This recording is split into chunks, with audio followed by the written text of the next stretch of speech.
The Excellency Rector of UIN Sunan Kalijaga Yogyakarta, Professor Dr. Almakin SIG MA. والمكرمة عميدة الكلية الدراسة الإسلامية الجامعة الإسلامية الحكومية سنن كalijaga دكتور عناية رحمانية MA. Honorable the First Dean, Dr. Zuhri SIG MA.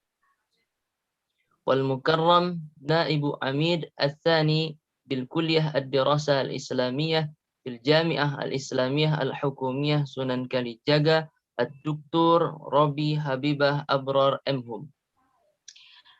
Honorable the Third Vice Dean, Dr. Safiullah SIG, whom we respect all speakers at the 5th Usuluddin International Conference with the theme Religion in the Pandemic Era and Chaotic Order.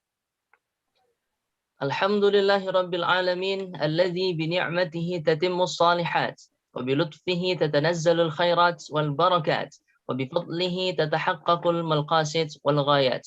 Wassalatu wassalamu ala sayyidina al-Mustafa sayyidina Muhammad sallallahu alaihi wasallam wa ala alihi wa ashabihi wa man tabi'ahum bi ihsanin ila yaumiddin. Nashhadu an la ilaha illallah wahdahu la syarika lah wa nashhadu anna Muhammadan abduhu wa rasuluh la nabiyya wa la rasula ba'dah amma ba'du. Let us introduce ourselves. I am Aima Onadifah, student of UIN Sunan Kalijaga Yogyakarta, and my partner is Bagas Ihsanul Umam, student of UIN Sunan Kalijaga Yogyakarta.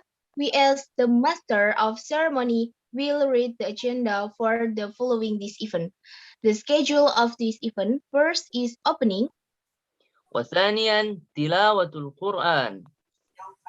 The third is singing Indonesia Raya and hymn of Queen Sunan Kalijaga Yogyakarta.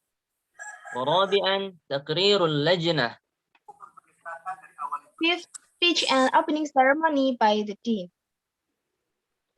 وسادسا المحاضرة من المتحدث الرئيسي.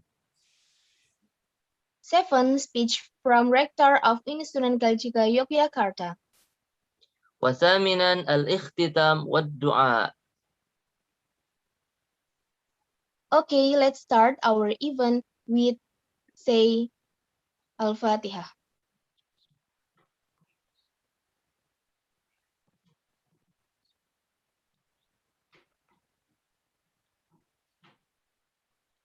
Amin amin ya rabbal alamin. والبرامج بعد تلاوة القرآن من أستاذنا الفاضل الأستاذ محمد ياسر عرفات MA. عليه فليتفضل مشكورا. Assalamualaikum warahmatullahi wabarakatuh. Waalaikumsalam warahmatullahi wabarakatuh. A'udzu billahi minasy syaithanir rajim.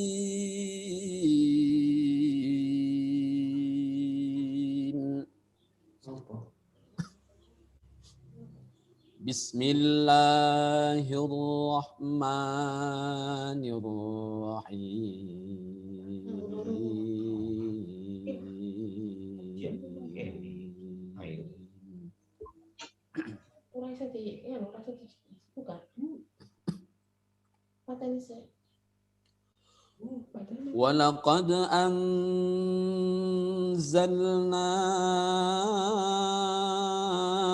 ilaika ayatim bayyinat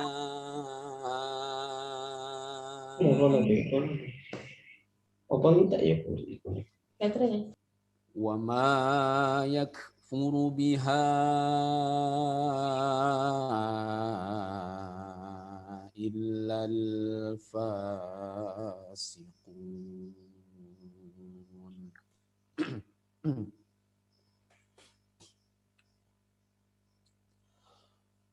Aw kullama ahadu ahdan nabadahu fariqum minhum بل أكثرهم لا يؤمنون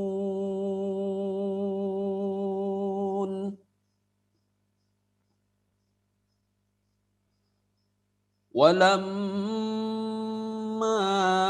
جاءهم رسول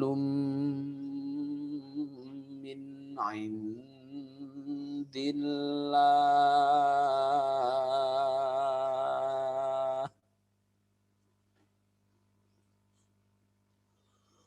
مصدق لما معهم نبذ فريق من الذين أوتوا الكتاب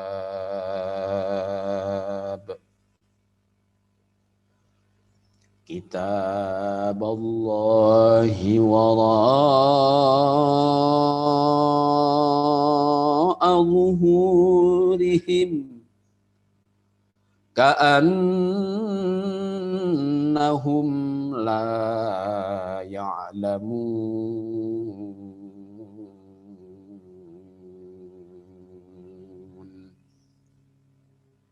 صدق الله العلي العظيم وصدق رسوله النبي الحبيب الكريم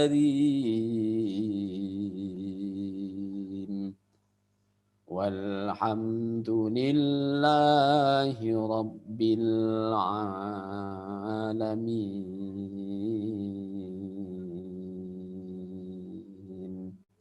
الفاتحة.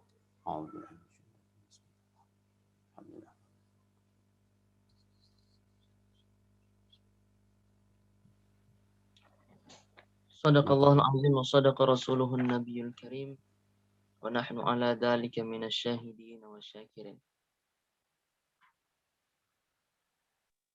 The next agenda is singing Indonesia Raya and Hymn of Sunan Kalijaga Yogyakarta.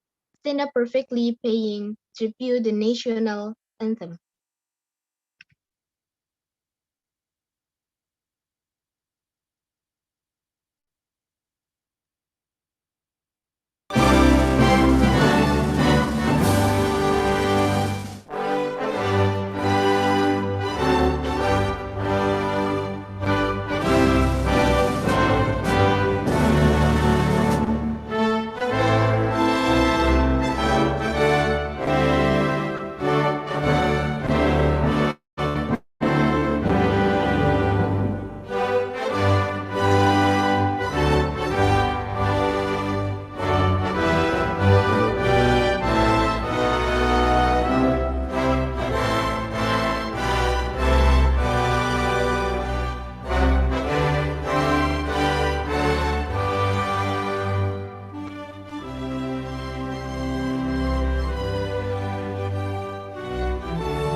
can sit down, please.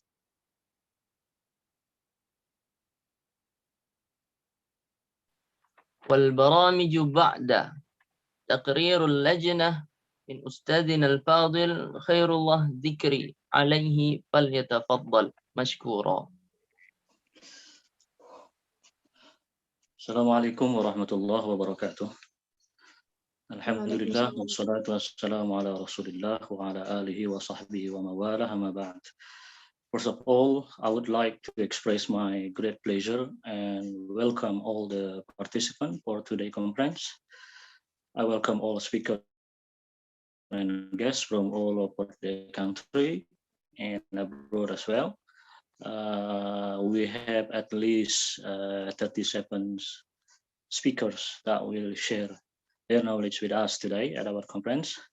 To let everyone know that our conference will be completely conducted on digital platform in line with the social distancing norm due to COVID-19 pandemic. So all the panel and discussion will be held through the Zoom meeting.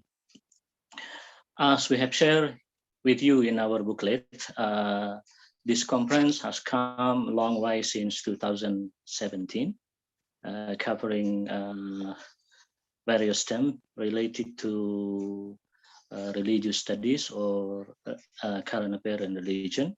And for today's conference, we take the theme religion in pandemic and chaotic order. The conference is held by the Faculty of Usuluddin and Islamic Thought, State Islamic University, Sunan Kalijaga, Yogyakarta. We have invited speakers for today's conference. The keynote speaker would be Minister of Religious Affairs, Honorary Kiai Haji Yakut Khalil Kaumas, and also Director of State Islamic University Sunan Kalijaga, Professor Dr. Al-Makin MA. And also we have speakers such as Mehdat Rashandeh Yazdi, PhD, Cultural Counselor of Islamic Republic of Iran in Jakarta, and also Professor Muhammad Ali, MSc, PhD from University of California, Riverside, USA, and also Samia Koteli, PhD from Institute of Asian Studies, De Leon University, and also Dr. Saib Ahmad Malik from Zayed University, and many speakers from local and national as well. We have, as I mentioned earlier, we have 37 speakers all that will be divided into major panel and also 3 different sessions in each day. Ladies and gentlemen,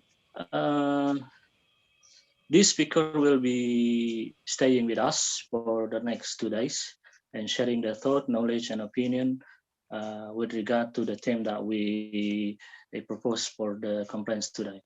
Our major goal, at least from this conference, we have a clear picture of what religion can contribute in such a pandemic and chaotic order. As we know, since the pandemic struck us more than a year ago, many people in the world turn to religion to seek relief, and also many others defy religion and consider religion fail to decrease the spread of pandemic cycle, because many of religious activities or any activities related to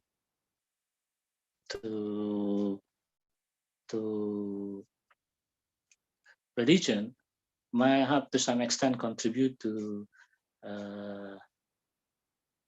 the spread of pandemic. That's for today conference, at least we have a bigger picture or a clear picture what religion can contribute in such order. And ladies and gentlemen, last but not least, I would like to thank to all the organizing committee who most of their effort make the conference for today is possible. And to name a few, we have Mas Ayub, Pak Nopian, Mas Padli, and others as well that the name I cannot mention one by one, but surely their hard work is really appreciated. I would like to conclude my report by encouraging everyone to engage in the discussion that we will have in the next 2 days. And I wish everyone we will have viewed as an academic or that's all. Thanks for listening. Wassalamualaikum warahmatullahi wabarakatuh. Waalaikumsalam warahmatullahi wabarakatuh. Jazakumullahu khairan jazaa. Ya. Okay, the next speech and opening ceremony by the Dean of Usuluddin and Islamic Thought Faculty, Dr. Inayah Rahmania, SAK MHUM MA. Time is yours.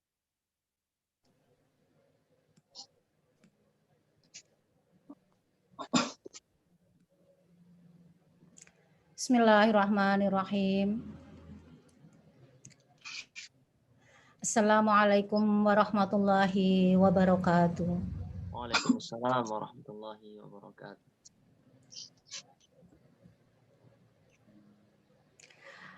Honorable the Ministry of Religious Affairs of the Republic of Indonesia, Kiai Haji Yakut Khalil Kaumas, thank you very much for your willingness to support us and join this conference.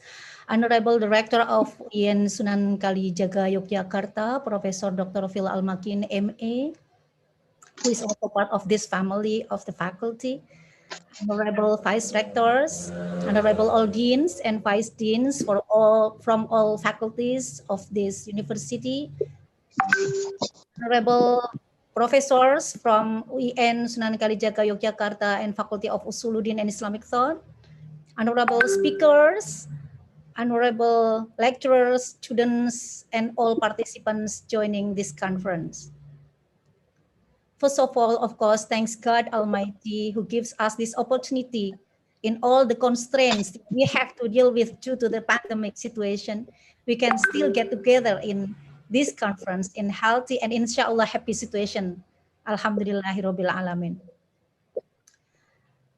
Ladies and gentlemen, Usuluddin International Conference, or we call USICON, is actually an annual international conference hosted by our faculty, the Faculty of Usuluddin and Islamic Thought, Universitas Islam Negeri UIN Sunan Kalijaga Yogyakarta, Indonesia. This year is the 5th USICON, as the head of the committee earlier mentioned and told us. The first USICON was held successfully in 2017, and then the second one in 2018, and the third one in 2019 in collaboration with many organizations. And in 2002 and now in 2001, even though this is a very difficult situation for everyone, but Alhamdulillah, thanks God that we can still make this conference happen and, invite you all to join this, inshallah, beneficial event.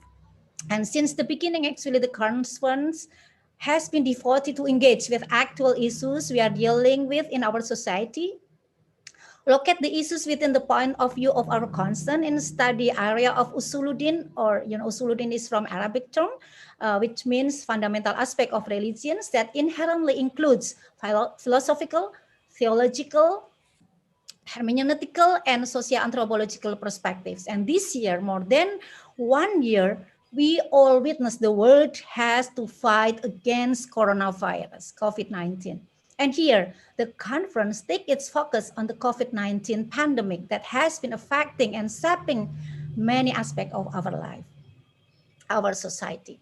The pandemic has affected our socio-economic life, even somehow our religious belief and practices.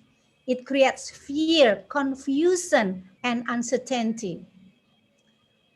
Many people turn back to religion to seek for peace, certainty, and communal protection. Yet, many has regarded the religion and religiosity as part of the problem. In the one hand, in the name of religion, many people intentionally undermine our collective fight against the virus, while in the other hand, not few people disobey the government and medical approach and orders in the name of religious interpretation and belief. We observe and experience how the combination of, on the one hand, the economic disaster caused by the corona and extreme religious views, and on the other hand, psychological atmosphere of fear, confusion, uncertainty has deteriorated, has weakened the condition of our society. Take, for example, that many research found that the rate of domestic abuse has increased during the pandemic. Here, our faculty come to you, bring this conference to engage with these actual and challenging issues. That in line with our vision, actually, the faculty vision is to be excel and leading in integration and development of Islamic studies and modern sciences for civilization. Under this vision, we are eager to be the faculty that has the best reputation at the national level and is equivalent to internationally standardized faculty and study program. That's why we continuously give you international event, including this program. And one of our missions is to maintaining or perpetuating scientific and intellectual traditions and fostering ijtihad in multidisciplinary research, of course, for the sake of the better, for the sake of the better of people life, for the civilization. And in our faculty, we have 8 study programs accredited by National Accreditation Agency for Higher Education and also certified internationally. We have Islamic philosophy, Quranic study and Islamic exegesis, Hadith study, religious studies, sociology of religions, graduate program of Islamic philosophy, graduate program of Quranic study and Islamic exegesis, graduate program of religious studies with more than 300 students.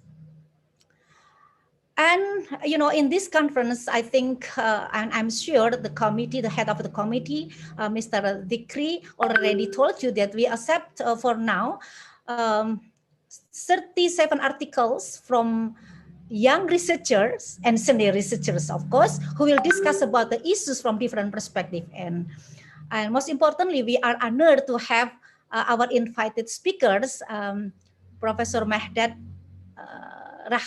sorry for my pronunciation.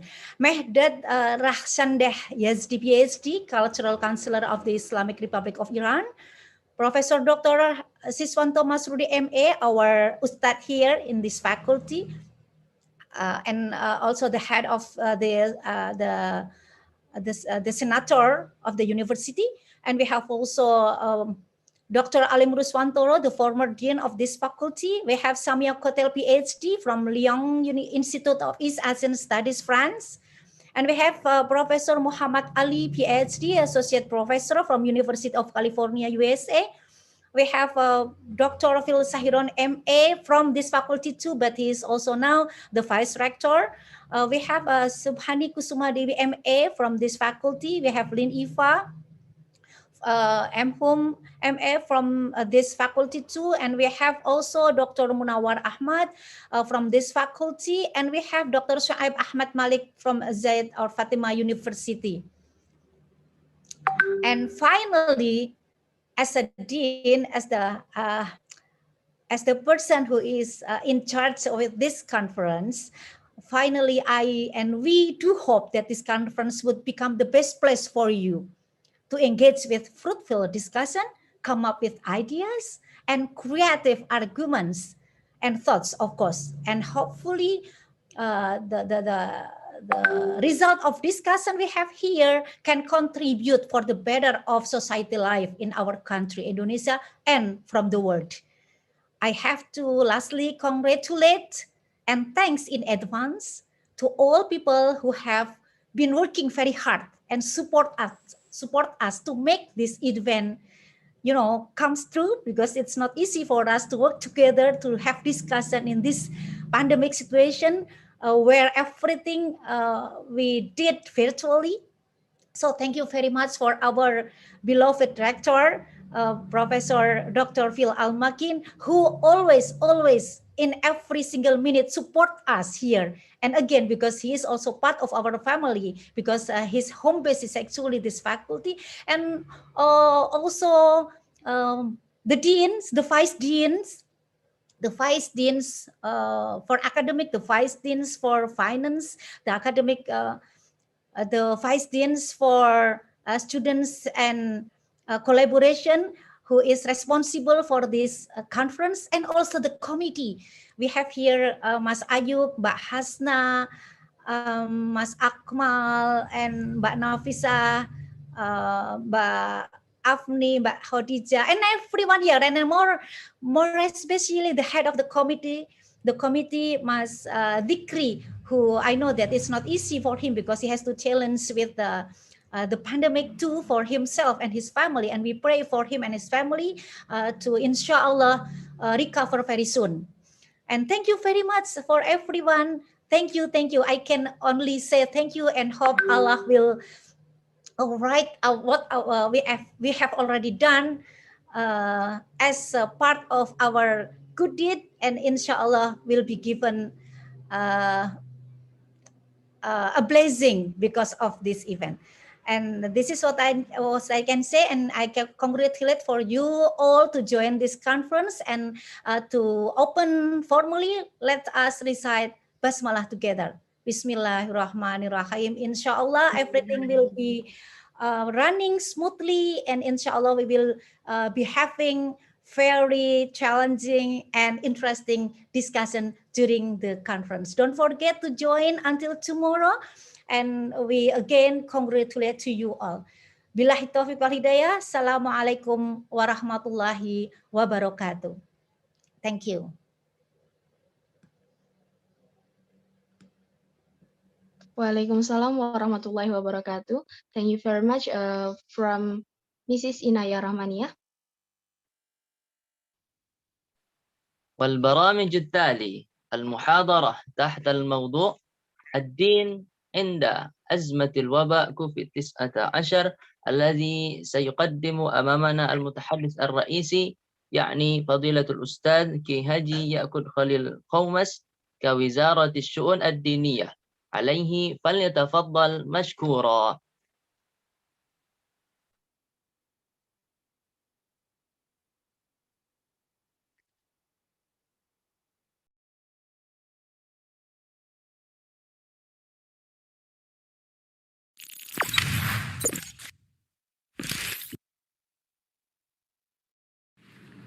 Assalamualaikum warahmatullahi wabarakatuh. Yang terhormat Wakil Dekan Bidang Kemahasiswaan dan Kerjasama, Dr. Haji Sofiullah MZ MAG. Yang saya hormati Panitia International Conference, hadirin sekalian peserta International Conference yang berbahagia. Indonesia dikenal dengan keragaman dan keberagamaannya. Keragaman yaitu kemajemukan masyarakat Indonesia, baik dari sisi etnis, budaya, agama, dan yang lainnya. Sementara keberagamaan yaitu tingginya tingkat religiosity masyarakat, sehingga agama tercermin dalam keyakinan dan kehidupan sehari-hari masyarakat. Adanya keragaman dan keberagamaan tersebut menjadikan kehidupan beragama di Indonesia sangat dinamis, sehingga membutuhkan respon moderat. Moderasi beragama merupakan formula untuk merawat kerukunan dalam 3 dimensi persaudaraan, yaitu persaudaraan antar sesama umat Islam, sebangsa, dan umat manusia. Namun demikian, penguatan moderasi beragama untuk mencapai kerukunan melalui 3 dimensi persaudaraan tersebut bukanlah hal yang bisa diraih begitu saja. Ia harus diraih melalui gerakan dan program yang sistematis serta terencana dengan baik. Berdasarkan argumen-argumen yang dibangun terkait urgensi dan signifikansi moderasi beragama, kita patut bersyukur. Penguatan moderasi beragama kemudian masuk dalam RPJMN tahun 2020-2024 yang ditetapkan melalui Perpres nomor 18 tahun 2020. Hadirin yang saya hormati, bangsa Indonesia kini sedang menghadapi ujian, yaitu pandemi COVID-19.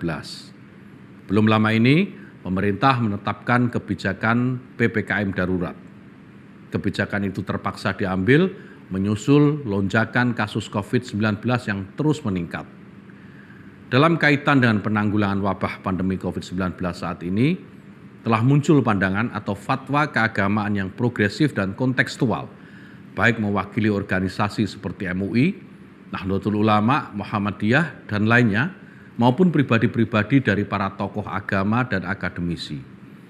Fatwa-fatwa keagamaan tersebut umumnya sangat relevan dalam konteks pencegahan penyebaran COVID-19 dan paralel dengan kebijakan pemerintah yang menempatkan kesehatan masyarakat sebagai prioritas utama. Fatwa-fatwa tersebut secara substansi mengandung paradigma bahwa ketuhanan dan kemaslahatan manusia tidak terpisahkan. Hal ini sejalan dengan para sarjana Islam yang sejak lama sudah memiliki pandangan bahwa pelaksanaan ibadah harus paralel dengan kemaslahatan manusia. Pandangan ini merupakan bagian dari sikap moderasi beragama, di mana salah satu ciri seseorang yang moderat dalam beragama adalah berpegang pada nas-nas agama, namun tidak sebatas pada makna zahir atau literal ayat, tapi juga substansinya, yaitu ilat, hikmah, dan maslahah yang terkandung di dalamnya, serta adanya penggunaan akal dalam memahami nas-nas agama. Akhirnya, sebagai penutup, saya mengapresiasi dan mengucapkan terima kasih kepada semua pihak yang sudah berpartisipasi dalam penyelenggaraan kegiatan ini. Semoga kegiatan ini efektif bagi upaya penguatan moderasi beragama dan memberi sumbangsih bagi penanganan pandemi COVID-19. Assalamualaikum warahmatullahi wabarakatuh.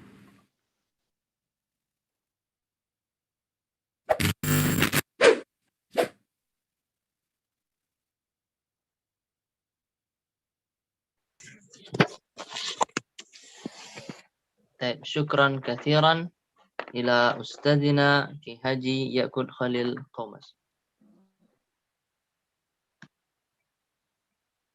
The next speech is Rector of UIN Sunan Kalijaga Yogyakarta, Professor Dr. Phil Almakin, SAG, MA. Time is yours.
Assalamualaikum warahmatullahi wabarakatuh.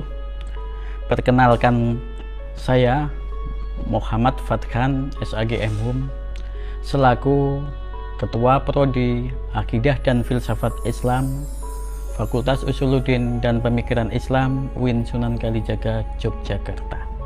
Visi Prodi Akidah dan Filsafat Islam itu adalah unggul dan terkemuka dalam pemaduan dan pengembangan filsafat Islam, ilmu kalam dan tasawuf dengan ilmu-ilmu sosial humanil.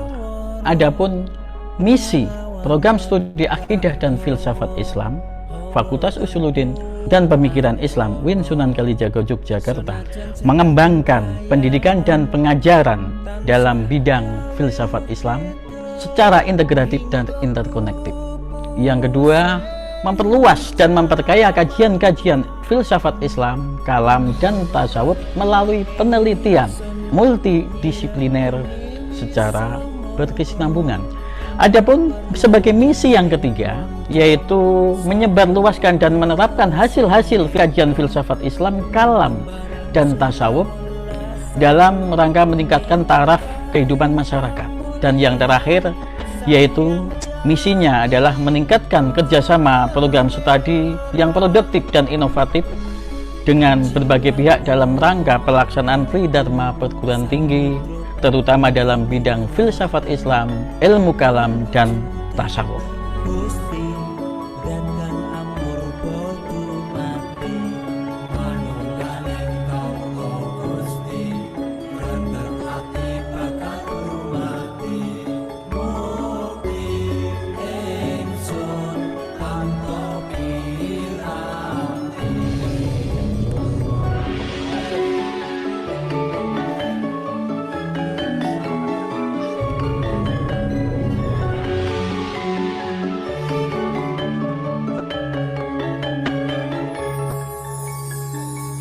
Kompetensi lulusan Prodi Akidah dan Filsafat Islam.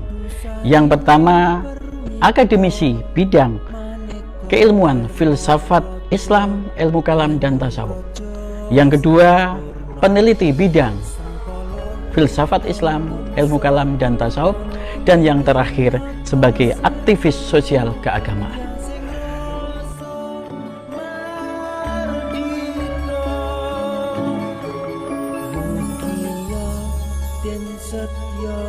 Pusaka kalima sada yakti dadi mustika sajroning jiwa raga bejo mulya waskita.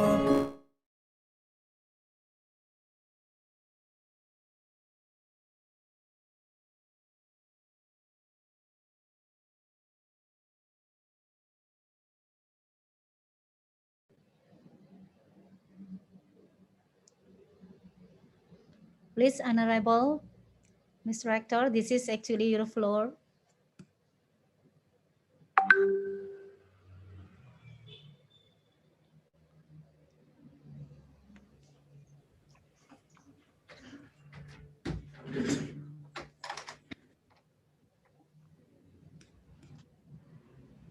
Assalamualaikum warahmatullahi wabarakatuh. Assalamualaikum warahmatullahi wabarakatuh. Ibu Dekan, Bapak Wakil Dekan, 1, 2, dan 3. Is Pak Minister already in our Zoom meeting? He gave the speech virtually, Pak Rector. What time? Just recently, before you. Oh, okay. So, how long I should give comments? Well, it's up to you, Pak Rector. Is this a kind of a welcoming speech or kind of Keynote? Keynote, okay. Yes, yes. Thank you. Thank you. Welcome everybody to this very great conference. Welcome all guests from Sunan Kalijaga or from outside Sunan Kalijaga, and thank you Minister of Religious Affairs who attended this meeting, and yesterday he was with us too. I saw some participants, around 115. Welcome everybody. So please allow me to share screens. Which one? It's interesting.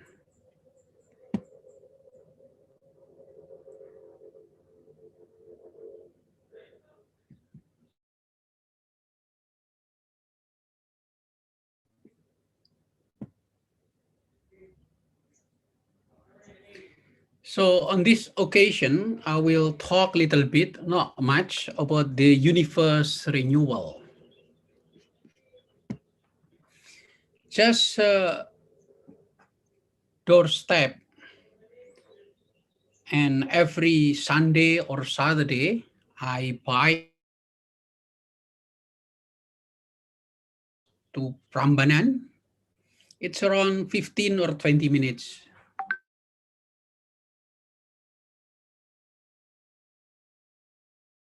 Sunan Kalijaga, around 15 minutes to or 20 minutes, the longest, to take a trip to Prambanan to see the mighty temple.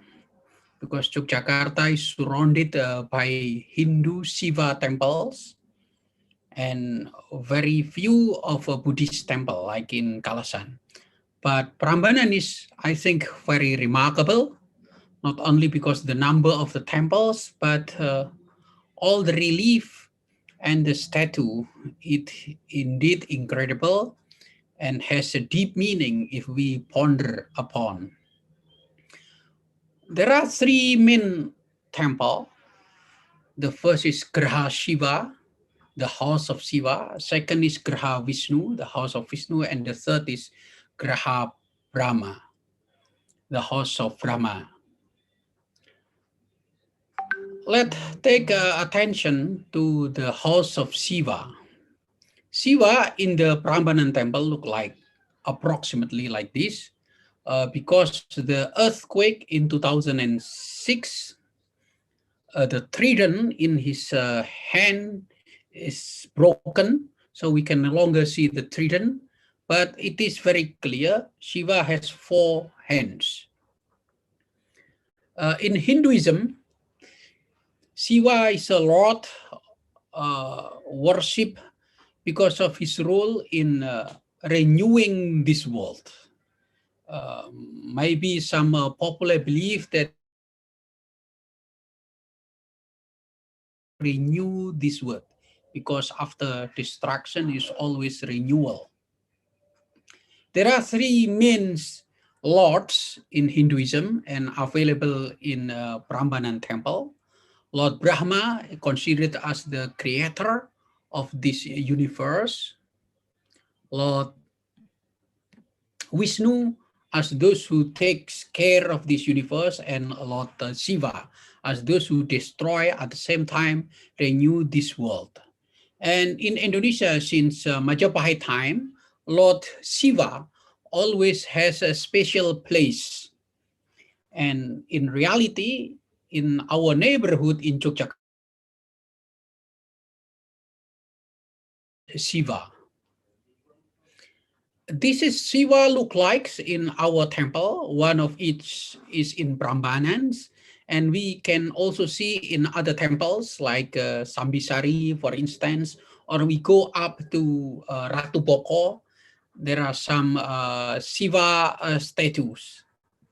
And this look like Shiva in Indian traditions. 4 hands, one with tridents. If we look at Sambisari, for instance, there is a reincarnation of Shiva in the form of Agastha. Agastha is considered also Lord, reincarnation of Shiva, who spread Hinduism in India. And Agastha also similarly hold tridents.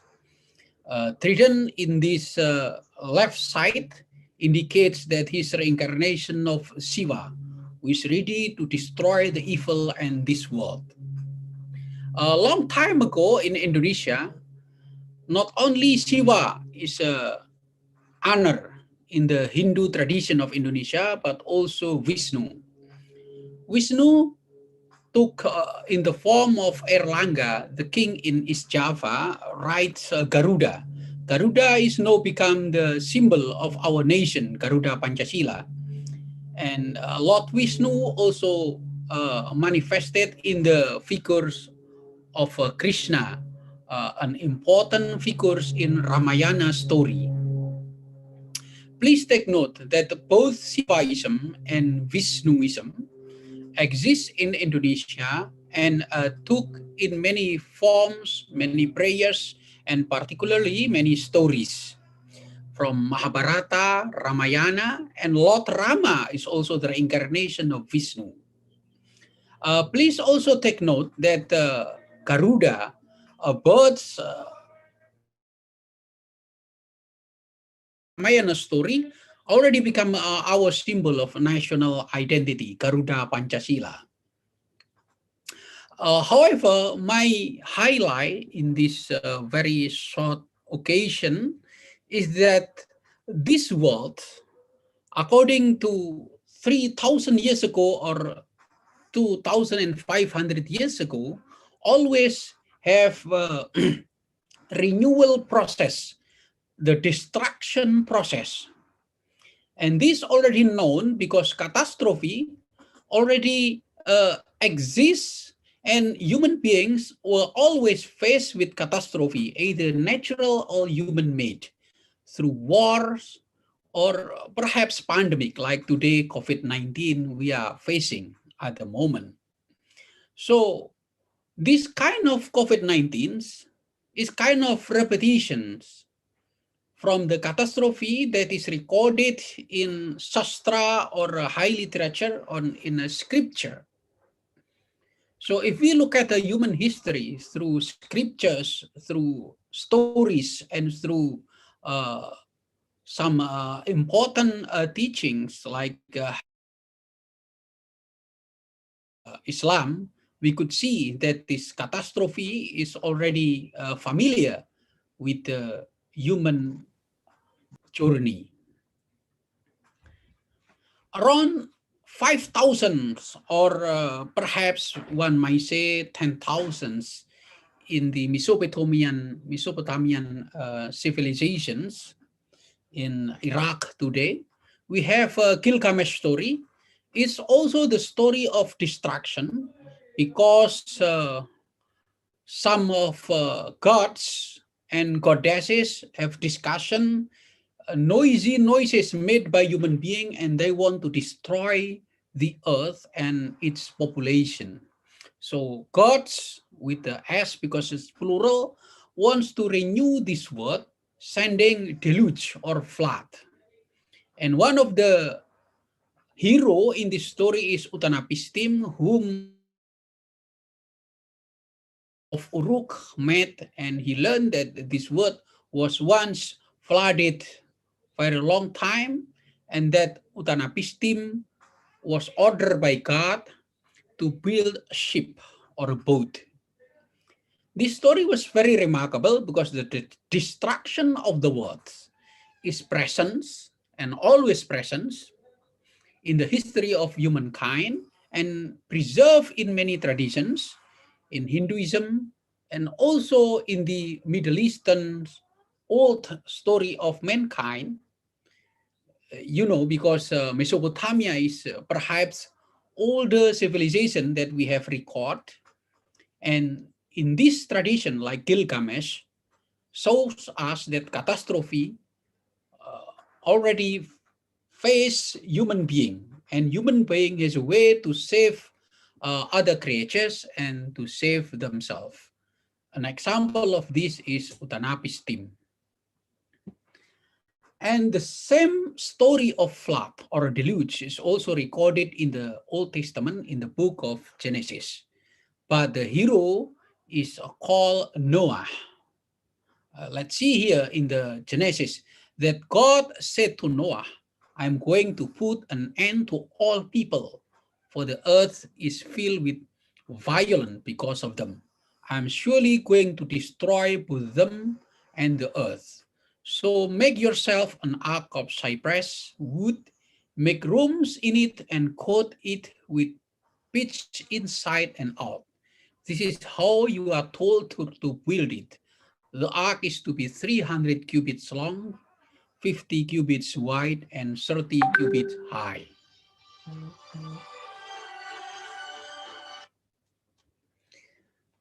My apology, because I also have another conference in the Faculty of Sociology and Humaniora, but I will finish this first and then I will move to another Zoom meeting.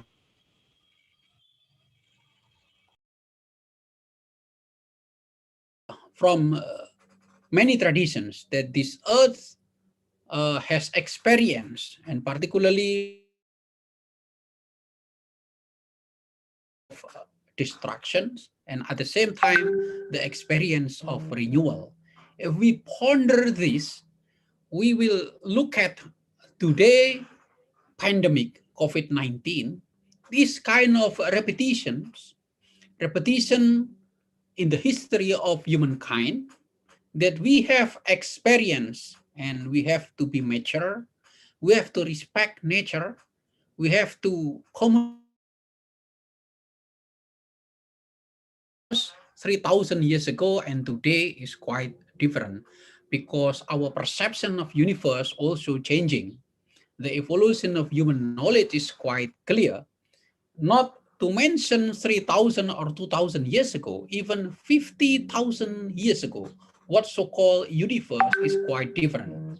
Universe today is very big, very infinite, because not only consisted of Earth, but also other planets in our solar, and even physicians and stargazers mention multiverses, not only universe. So today universe in our perceptions has changed, and we have also at the same time to respect this our perception, and we should increase our ethics and our norm, and should be very careful how to treat universe. And indeed we are human being is only part of universe. We are not master of universe, nor we are creator of universe, not even the renewer of universe, but we are part of this universe. If we turn attention to our holy scripture, the Quran, in the Surah As-Saffat, here is very clear that God ordered Noah. In the Old Testament, in the book of Genesis, is also mentioned as Noah, and in the Arabic language is Noah. And Noah is ordered by God to build a boat and to save humankind. وَلَقَدْ نَادَانَا نُوحٌ فَلَنِعْمَ الْمُجِيبُونَ وَنَجَّيْنَاهُ وَآلَهُ مِنَ الْكَرْبِ الْعَظِيمِ. And God saved human being from catastrophe, but God assigned Noah as a hero. Let us finally talk about our own story. This is kind of accommodation and amalgamation between Islam, Hinduism, Buddhism, and also Javanese culture in the story of Dewa Ruchi. Dewa Ruchi takes Bhima as the main hero, who is deceived by his guru, his teacher, Drona, to seek holy water or Vita Suci, Pervita Suci. Many journeys to mountain, cave, and finally to ocean. After facing so many dangers and fought and gained victory, he finally contemplated under the ocean that he made himself very small inside himself in his own brain. And this small version of himself is called Devaruchi or Lord Ruchi. So in this story, we see that the universe is actually in our mind, in our heart.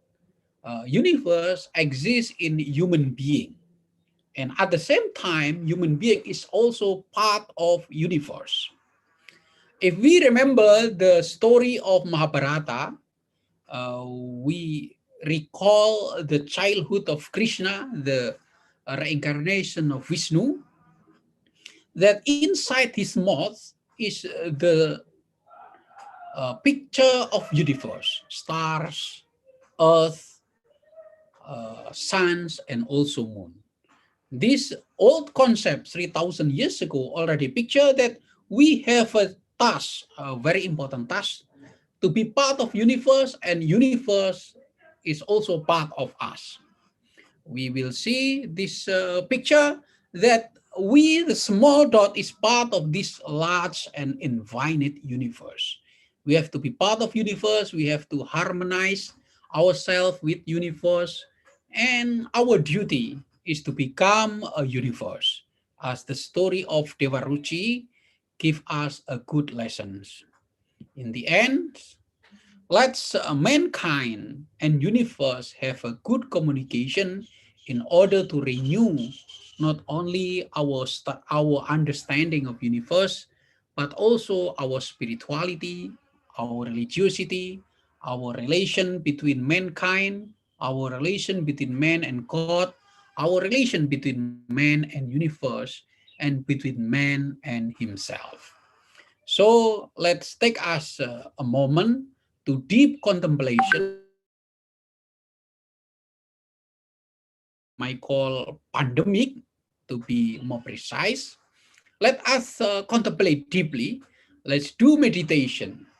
Let us dig our religious belief that man is part of universe as mentioned in many old literatures, thousands of years. Thank you very much for your patience. Assalamualaikum warahmatullahi wabarakatuh. Waalaikumsalam warahmatullahi wabarakatuh. Waalaikumsalam warahmatullahi wabarakatuh. Thank you very much for Mr. Almakin. And then the next agenda is pray and closing. والبرنامج التالي الاختتام والدعاء من أستاذنا الفاضل الدكتور صفي الله MAG عليه فليتفضل مشكورا.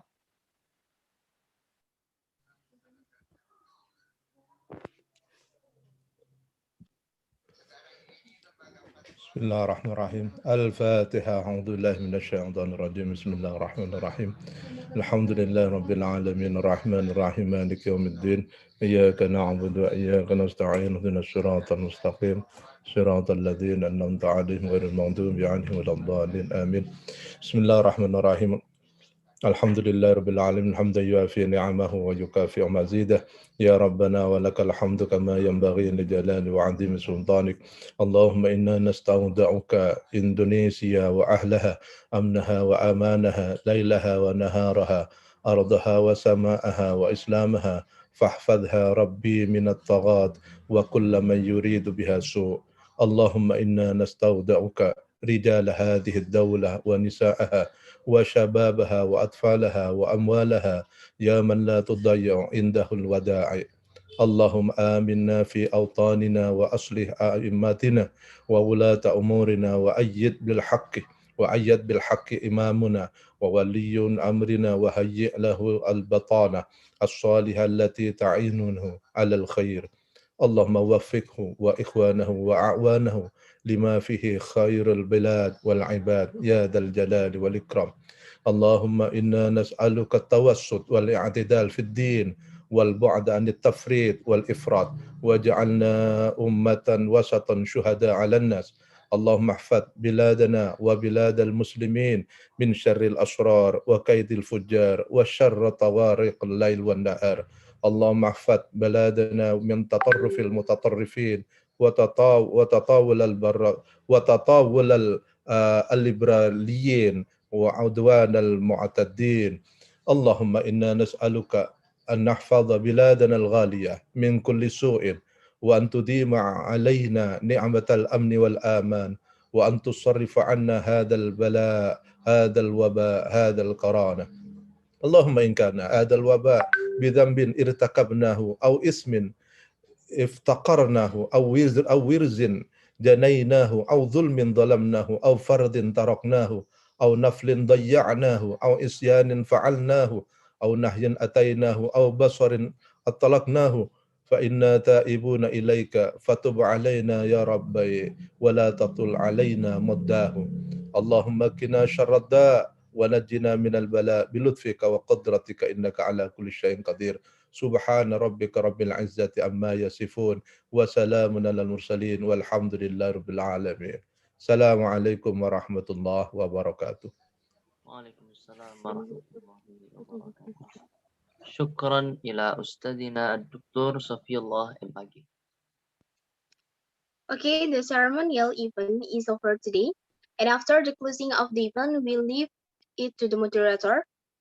We are the host. If there are many mistakes, we are apologies to you all. Wabillahi taufiq wal hidayah. Wassalamualaikum warahmatullahi wabarakatuh.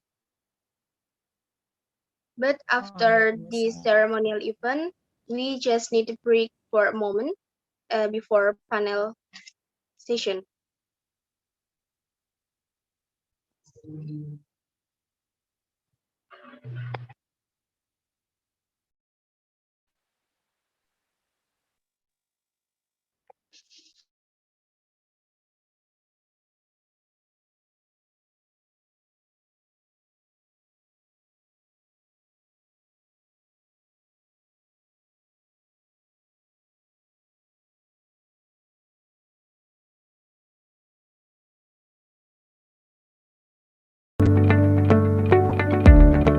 Selamat datang di program studi S2 Magister Akidah dan Filsafat Islam, Fakultas Usuluddin UIN Sunan Kalijaga, Yogyakarta.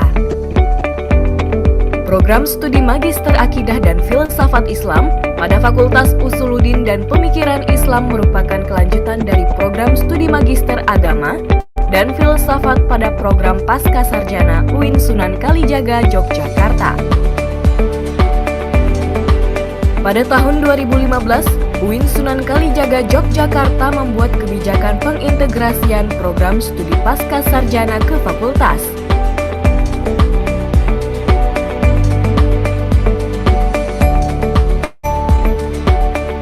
Prodi Magister Akidah dan Filsafat Islam terletak di gedung Profesor Dr. Haji Simuh lantai 2, tepatnya di Fakultas Usuluddin dan Pemikiran Islam.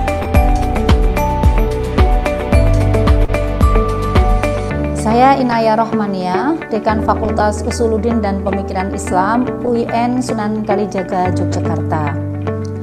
Visi dari fakultas kami adalah unggul dan terkemuka dalam pemaduan dan pengembangan ilmu keusuludinan dan keilmuan bagi peradaban. Visi untuk merealisasikan unggul dan terkemuka ini menjadi visi yang utama dan menjadi ciri utama juga dalam pengembangan program Magister S2 Akidah dan Filsafat Islam yang akan menjadi salah satu produk unggulan untuk mencapai visi unggul dan terkemuka tadi. Visi ini sebenarnya adalah idealisme yang sangat mungkin bisa kita realisasikan karena berbagai keistimewaan, kelebihan atau keutamaan dari program studi kami ini yang memang disiapkan untuk mencapai visi tersebut. Dalam pelaksanaan kegiatannya, Prodi Magister Akidah dan Filsafat Islam telah menggalakkan sistem sesuai dengan visi dan misi program studi.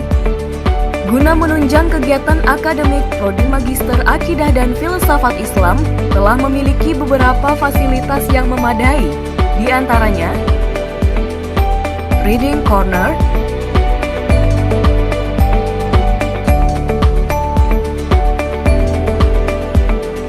perpustakaan dengan menggunakan teknologi radio frequency identification, Smart Room,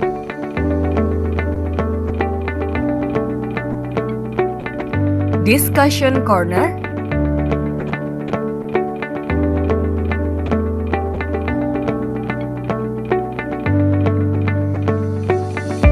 Program studi Magister Akidah dan Filsafat Islam memiliki visi menjadi program studi magister yang unggul dan terkemuka dalam pengembangan kajian agama dan filsafat secara integratif interkonektif demi kemajuan peradaban.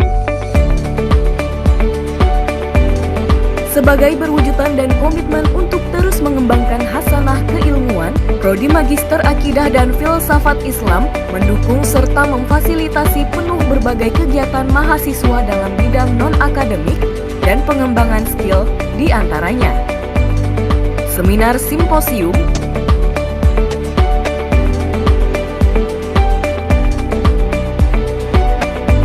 workshop,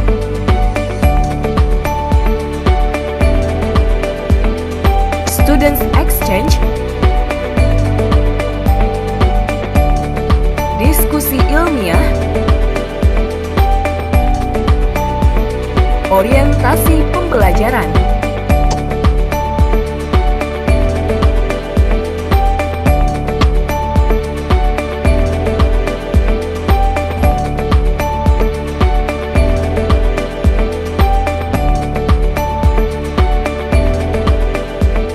Misi program studi Magister Akidah dan Filsafat Islam antara lain: pertama, mengembangkan kajian agama dan filsafat yang terintegrasi dengan ilmu sosial dan humaniora. Kedua, mengembangkan wawasan agama dan filsafat yang aktual, pluralis, humanis, dan transformatif. Ketiga, meningkatkan penelitian dan kajian ilmiah dalam bidang studi agama dan filsafat secara integratif interkonektif dengan penguasaan metodologi yang kuat. Keempat, memberdayakan masyarakat menuju terbentuknya masyarakat yang berkeadaban dalam bingkai universalitas nilai-nilai keagamaan dan kebinekaan di Indonesia.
Memadukan dan mengembangkan keislaman, keilmuan dan keindonesiaan.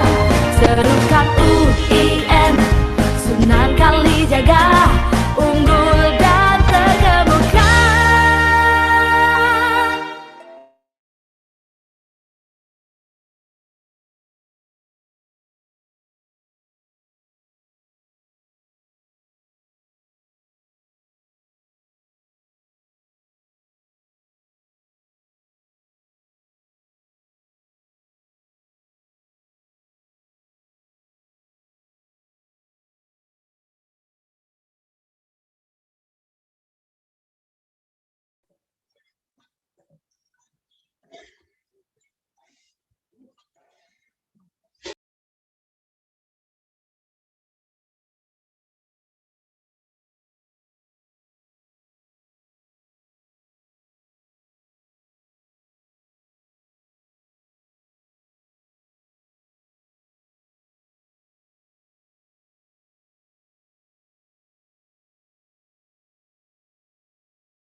memiliki 8 fakultas, salah satunya Fakultas Usuluddin dan Pemikiran Islam. Fakultas ini memiliki 5 program studi, termasuk di dalamnya program studi Ilmu Hadis. Program studi Ilmu Hadis UIN Sunan Kalijaga Yogyakarta merupakan kelanjutan sejarah dari program studi atau jurusan tafsir hadis. Kebijakan nomenklatur keilmuan di Kementerian Agama menjadikan jurusan tafsir hadis dikembangkan menjadi 2 prodi, yakni Prodi Ilmu Al-Quran dan Tafsir dan Ilmu Hadis. Hal ini sesuai dengan Peraturan Dirjen Pendis 1429 tahun 2012 tertanggal 31 Agustus 2012 tentang penataan program studi di perguruan tinggi agama Islam. Dengan SK tersebut, maka program studi atau jurusan tafsir hadis di UIN Sunan Kalijaga berubah menjadi 2 prodi tersebut dengan SK Direktur Jenderal Pendidikan Islam nomor 4979 tertanggal 5 September 2014. Program studi tersebut berganti nama menjadi Program Studi Ilmu Hadis. Adapun visi program studi Ilmu Hadis UIN Sunan Kalijaga yaitu unggul dan terkemuka dalam pemanduan dan pengembangan studi hadis dengan berbagai disiplin ilmu untuk peradaban. Misi yang pertama, menyelenggarakan pendidikan dan pengajaran yang berorientasi pada pengembangan studi hadis. Kedua, mengembangkan tradisi penelitian hadis yang bermanfaat bagi dunia akademik dan masyarakat. Ketiga, berperan serta dalam penyelesaian persoalan-persoalan kemasyarakatan yang berkaitan dengan bidang hadis. Keempat, menjalin kerjasama dengan berbagai pihak yang berorientasi pada pengembangan studi hadis di tingkat lokal, nasional, dan internasional. Tujuan program studi Ilmu Hadis UIN Sunan Kalijaga yang pertama, menghasilkan sarjana ilmu hadis yang profesional dan berkualifikasi akademik dalam bidang hadis dan mampu melaksanakan penelitian secara kritis analitis untuk ikut menyelesaikan persoalan sosial kemasyarakatan yang terkait dengan disiplin ilmu hadis. Kedua, menghasilkan sarjana profesional yang menguasai bidang ilmu hadis. Ketiga, menghasilkan peneliti dalam bidang hadis. Keempat, menghasilkan ahli di bidang hadis yang mengabdikan ilmunya bagi kemaslahatan masyarakat di tingkat lokal, nasional, maupun internasional. Kelima, menghasilkan kerjasama yang paling menguntungkan dengan berbagai pihak, khususnya dalam bidang hadis. Keenam, menghasilkan disiplin kajian, publikasi dan produk-produk ilmiah di bidang hadis yang bermanfaat bagi dunia akademik dan masyarakat. Ketujuh, menghasilkan sarjana yang berakhlak mulia, memiliki kecakapan dan tanggung jawab sosial, serta kritis terhadap berbagai permasalahan sosial. Program studi Ilmu Hadis UIN Sunan Kalijaga Yogyakarta saat ini diketuai oleh Bapak Dr. Andes Indal Abror MAG dengan Sekretaris Program Studi Bapak Mahatfa Yoga Adi Pradana MSOS. Assalamualaikum warahmatullahi wabarakatuh. Perkenalkan.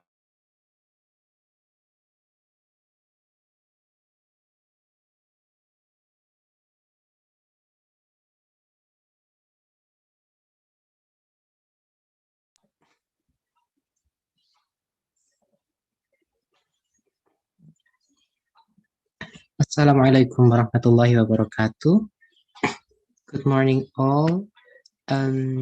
Welcome to the USICON. This is the next USICON after in the pandemic situation. This conference has a very long history since 5 years ago, I guess, 2015 or something. And now we are talking about the pandemic situation and how it relates to the religious studies and religious phenomena in the society. We come to the plenary session of session 1, and we have 4 speakers here. Samia Kotil, Mihrad Rakhshandeh Yasti, Prof. Siswanto Masruri, and Alim Roswantoro, and Pak Alim Roswantoro. And we all are about talking, we are all gonna talk about the coronavirus and how it relates to the religious study. And we will start the panel discussion with the presentation from Pak Siswanto Masruri. But before I vacate the podium to him, Professor Siswanto Masruri is the former Vice Rector of UIN Sunan Kalijaga. He had PhD from UIN Sunan Kalijaga as well, and he had also the training on Islamic Studies at McGill University, Montreal, Canada in 1991 and 1992. He has several and has produced a number of books, a big number of books actually, but two of the books that I will recite for you all is The Intellectuals and Corruption Between Moral and Political Forces by Millah in 2006, and Paradigma Liberal Dalam Pendidikan Global in 2006 as well by Unusia. And Prof. Siswanto Masruri, I believe, will talk about how the coronavirus affected the religious phenomena and the religious situation in Indonesia and beyond. So I will vacate the podium to Prof. Siswanto Masruri in 30 minutes. Prof. Siswanto, time is yours. Okay. Assalamualaikum warahmatullahi wabarakatuh. Do you hear my voice? Yes, we can hear you, Prof. Yes, Prof. Clear. Very But you don't see my picture, yeah? Okay. Yeah, not yet, Prof. Okay. Alhamdulillah. Alhamdulillahilladzi arsala rasulahu bil huda wa dinil haq liyudhhirahu 'alad dini kullih walau karihal musyrikun wa kafa billahi syahida. Asyhadu an la ilaha illallah wa asyhadu anna Muhammadan abduhu wa rasuluhu la nabiyya ba'da. Allahumma sholli ala Muhammad wa ala ali Muhammad wa ba'du. Honorable guests, distinguished Dean of the Faculty of Usuluddin and Islamic Thought, State Islamic University Sunan Kalijogo, Yogyakarta, distinguished speakers and participants, ladies and gentlemen.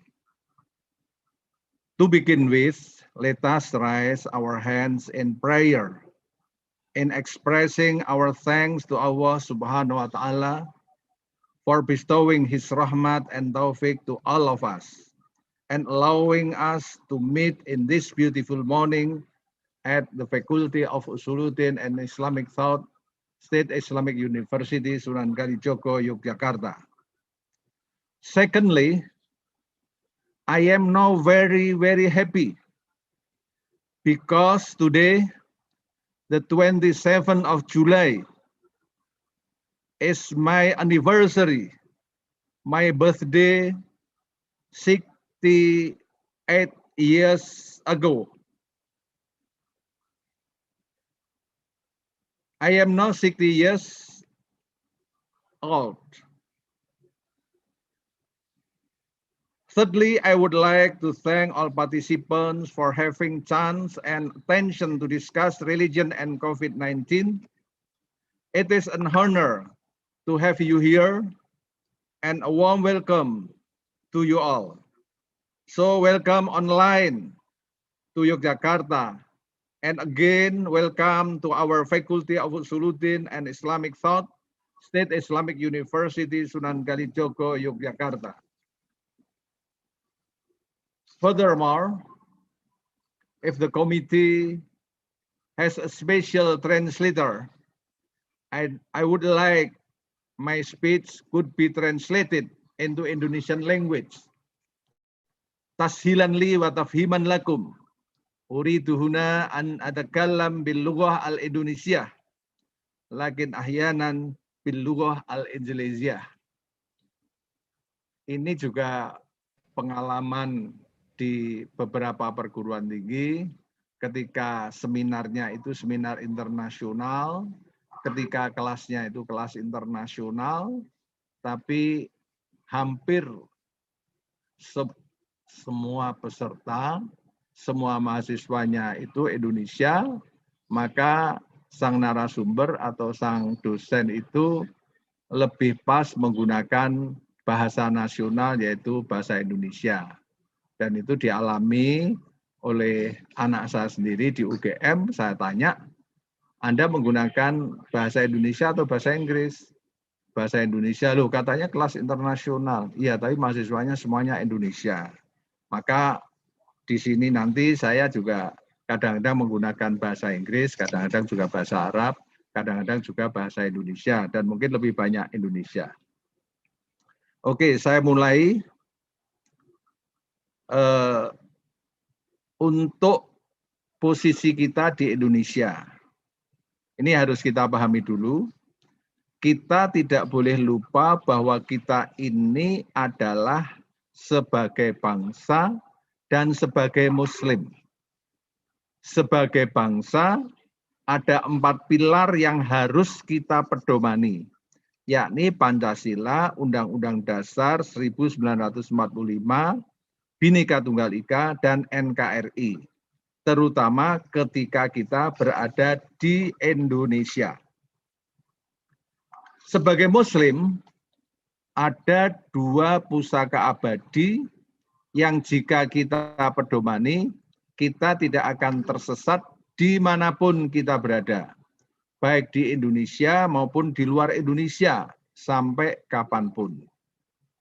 Berdasarkan 4 pilar dan 2 pusaka abadi di atas, Pemerintah Republik Indonesia telah berbuat banyak untuk bangsa, umat beragama, dan kaum muslim khususnya, termasuk dalam mengatasi COVID-19.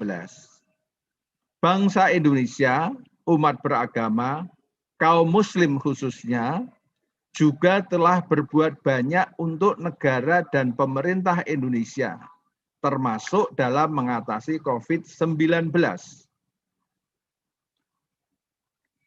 Bapak, Ibu, hadirin sekalian yang saya hormati, ladies and gentlemen, ada 3 jenis penyakit atau sakit yang kita pahami, yang kita ketahui berdasarkan 2 pusaka abadi di atas. Yang pertama adalah sakit lahiriah, seperti demam, flu, batuk, gatal-gatal, sakit perut, dan sebagainya. Sakit zahiriah, bukan lahiriah, tapi zahiriah, yaitu sakit dengan salah melihat pada mata, salah mendengar pada telinga, salah mencium pada hidung, salah mengucap pada mulut, dan salah merasa pada lidah. Yang satu mengatakan asin, yang satu mengatakan biasa, yang satu mengatakan manis. Nah, ini serba salah. Salah melihat, yang dilihat baik, yang lainnya melihatnya jelek. Salah mendengar, kelihatannya berbuat yang benar, tetapi didengarnya salah. Dan ini sering terjadi. Itu yang namanya sakit zahiriah. Kemudian yang ketiga adalah sakit batiniah, yaitu salah merasa, yang ujungnya adalah buruk sangka, sakwa sangka, salah sangka, iri, dengki, dan pelit kepada orang lain. Dan yang paling berbahaya adalah mati rasa. pertanyaannya, COVID-19 itu termasuk sakit apa? Nah, dalam pandangan saya, COVID-19 itu termasuk wabah, termasuk sakit lahiriah, tetapi juga sakit zahiriah, tetapi juga sakit batiniah. Karena dampaknya yang luar biasa. Seorang filantropis sekaligus miliarder pemilik Microsoft, Bill Gates, belakangan banyak memberikan pendapat, bahkan pendapatannya tentang tata kehidupan dunia dan masa depan umat manusia. Akhir-akhir ini dia memprediksi dan meyakini akan adanya 2 ancaman baru bagi dunia dan umat manusia setelah COVID-19 berakhir. Menurutnya, dunia akan kembali menghadapi 2 ancaman besar, yakni perubahan iklim. Kenapa perubahan iklim menjadi ancaman yang besar? Karena ketika petani mestinya sudah saatnya menanam padi, tetapi karena ada perubahan iklim, lalu padinya itu tidak bisa dipanen. Dan padi yang nanti menjadi beras, itu menjadi panganan utama bagi rakyat Indonesia khususnya dan masyarakat dunia pada umumnya. Ancaman yang kedua adalah bioterorisme yang dapat memusnahkan jutaan manusia. COVID-19 saja dapat membunuh dan mematikan manusia. Apalagi climate change yang tidak seperti biasanya. Dan juga bioterorisme. Meski demikian, kita berharap jangan sampai semua ancaman itu, COVID-19 khususnya, mematikan kemanusiaan. Nah, ini yang penting. Jadi membunuh manusia karena mungkin imunnya tidak bagus, karena mungkin persiapan menghadapinya juga kurang tepat, lalu banyak yang meninggal dunia. Nah, saya mempunyai pandangan begini, kenapa kok di Indonesia semakin hari semakin meningkat? Karena mayoritas bangsa Indonesia itu adalah menengah ke bawah. Menengah ke bawah itu untuk mendapatkan sandang, pangan, papan itu sudah sulitnya bukan main, ya. Apalagi menambah pangan dengan vitamin, mempertahankan imun yang baik itu akan merasa sulit. Oleh karena itu, maka kalau banyak yang terpapar itu ya kita kita maklumi. Untuk itu memang kalau dikaitkan dengan Pancasila, ada sila pertama, kedua, ketiga, sepertinya itu menjadi perhatian banyak orang, tetapi sila yang kelima itu kurang begitu diperhatikan. Sila kelima adalah keadilan sosial bagi seluruh rakyat Indonesia, yang di situ banyak nilai-nilai ekonomi, banyak nilai-nilai kesehatan, kesejahteraan ada di situ. Nah, itu yang harus kita perjuangkan untuk ke depannya. Kalau sila keempat, lebih banyak terkait dengan masalah politik. Nah, itu biar digarap oleh para politisi. Dengan kemajuan sains dan teknologi, Bill Gates juga dari kemajuan tersebut, dari kemajuan ilmu pengetahuan tersebut, juga telah menekankan adanya dampak sosial. Jadi Bill Gates tidak hanya memprediksi 2 ancaman besar tadi, tapi sebelumnya Bill Gates juga sudah menekankan adanya dampak sosial yang akan menimpa umat manusia. Dia pernah menyebutkan 7 ancaman kemanusiaan. 1 diantaranya adalah kemunculan penyakit mematikan yang bisa memakan 33 juta jiwa dalam kurun kurang dari setahun. Kejadian itu diperkirakan akan berlangsung 15 tahun ke depan. Itu diprediksi kira-kira sudah 5 tahun yang lalu, tetapi terbukti sebelum 15 tahun sudah terjadi. Data 19 Juli 2021, total kasus COVID-19 dunia itu ada 190,3 juta jiwa. Indonesia nyaris masuk 14 besar. Berdasarkan data Johns Hopkins University, kasus harian di Amerika Serikat sedang meningkat hingga 76.000 kasus pada pekan lalu, meski langsung turun menjadi 12.000. Sementara di Indonesia saat ini berada di posisi 15 dunia dengan 2.087 juta kasus. Posisi RI berada di bawah Polandia dengan 2.088 juta kasus. Bila kasus lokal kembali tembus 50.000, bisa dipastikan posisi Indonesia bakal naik. Menjelang Olimpiade Tokyo 2021, kasus virus corona di Jepang tercatat ada 842.000. Kasus harian sedang naik hingga nyaris 4.000. Sama seperti di Indonesia, kasus di negeri jiran Malaysia juga sedang naik. Saat ini total kasus ada 916.000. Berikut 10 negara dengan kasus COVID-19 tertinggi saat ini. 10 besar kasus COVID-19. Nomor 1 Amerika Serikat 34 juta, India 31,1 juta, Brasil 19,3 juta, Perancis 5,9 juta, Rusia 5,8 juta, Turki 5,5 juta, Inggris 5,4 juta, Argentina 4,7 juta, Italia 4,2 juta, kemudian Spanyol 4,1 juta. Jadi Indonesia tidak masuk karena di ranking 15. Nah, sebelum ke sana, sebenarnya tadi saya sampaikan untuk mengatasi COVID mestinya dengan agama dan dengan apa? Dengan ilmu pengetahuan ya. Jadi pertanyaannya bagaimana agar semua ancaman itu dapat dihadapi, diantisipasi, dan disikapi secara tepat, sehingga tidak membunuh, mematikan manusia dan kemanusiaan. Jawabannya tentu melalui agama dan sains. Tapi agama yang seperti apa dan sains yang bagaimana yang harus kita kedepankan.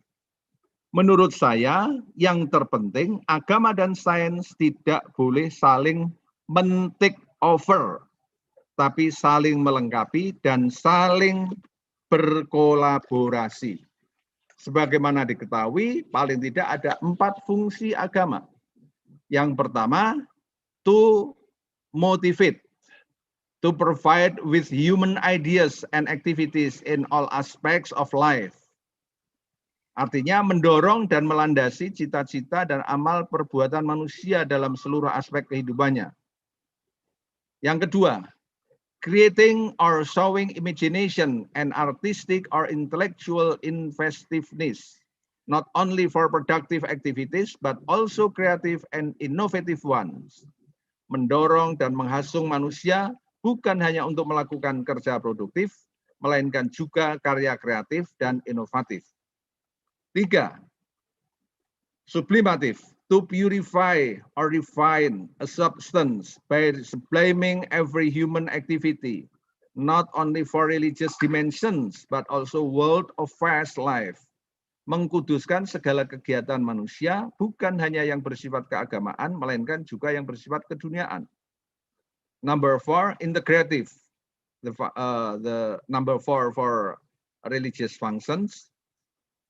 Integrative is to put or to bring parts together into a whole or to purify, or all human activities should become integrated, memadukan segenap aktivitas manusia, baik sebagai orang seorang maupun sebagai anggota masyarakat dalam berbagai bidang kehidupan yang kadang-kadang satu sama lain kurang serasi. Sains dan teknologi itu akan lebih bermartabat, itu tadi agama ya, akan lebih bermartabat dan bermanfaat dengan produktivitas dan efisiensi yang tinggi bila diketahui manfaat dan mudorotnya. Tidak sembarang iptek ya, tetapi harus kita lihat manfaat dan mudorot dari iptek itu seperti apa. Nah, syaratnya apa? Syaratnya sains dan teknologi harus diurus oleh manusia. Manusia diurus oleh ruh. Ini kaitannya nanti dengan ruh geoscience ya. Dan ruh diurus oleh Tuhan. Dalam konteks ini adalah agama. Dengan wajib mengikuti Rasul.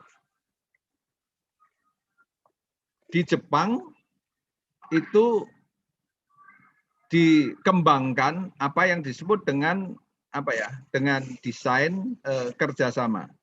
Saya baca artinya saja. Masyarakat global saat ini sedang mencari solusi untuk mengatasi masalah-masalah yang kompleks seperti climate change, pemanasan global, bencana energi, wabah, makanan, polusi, dan populasi.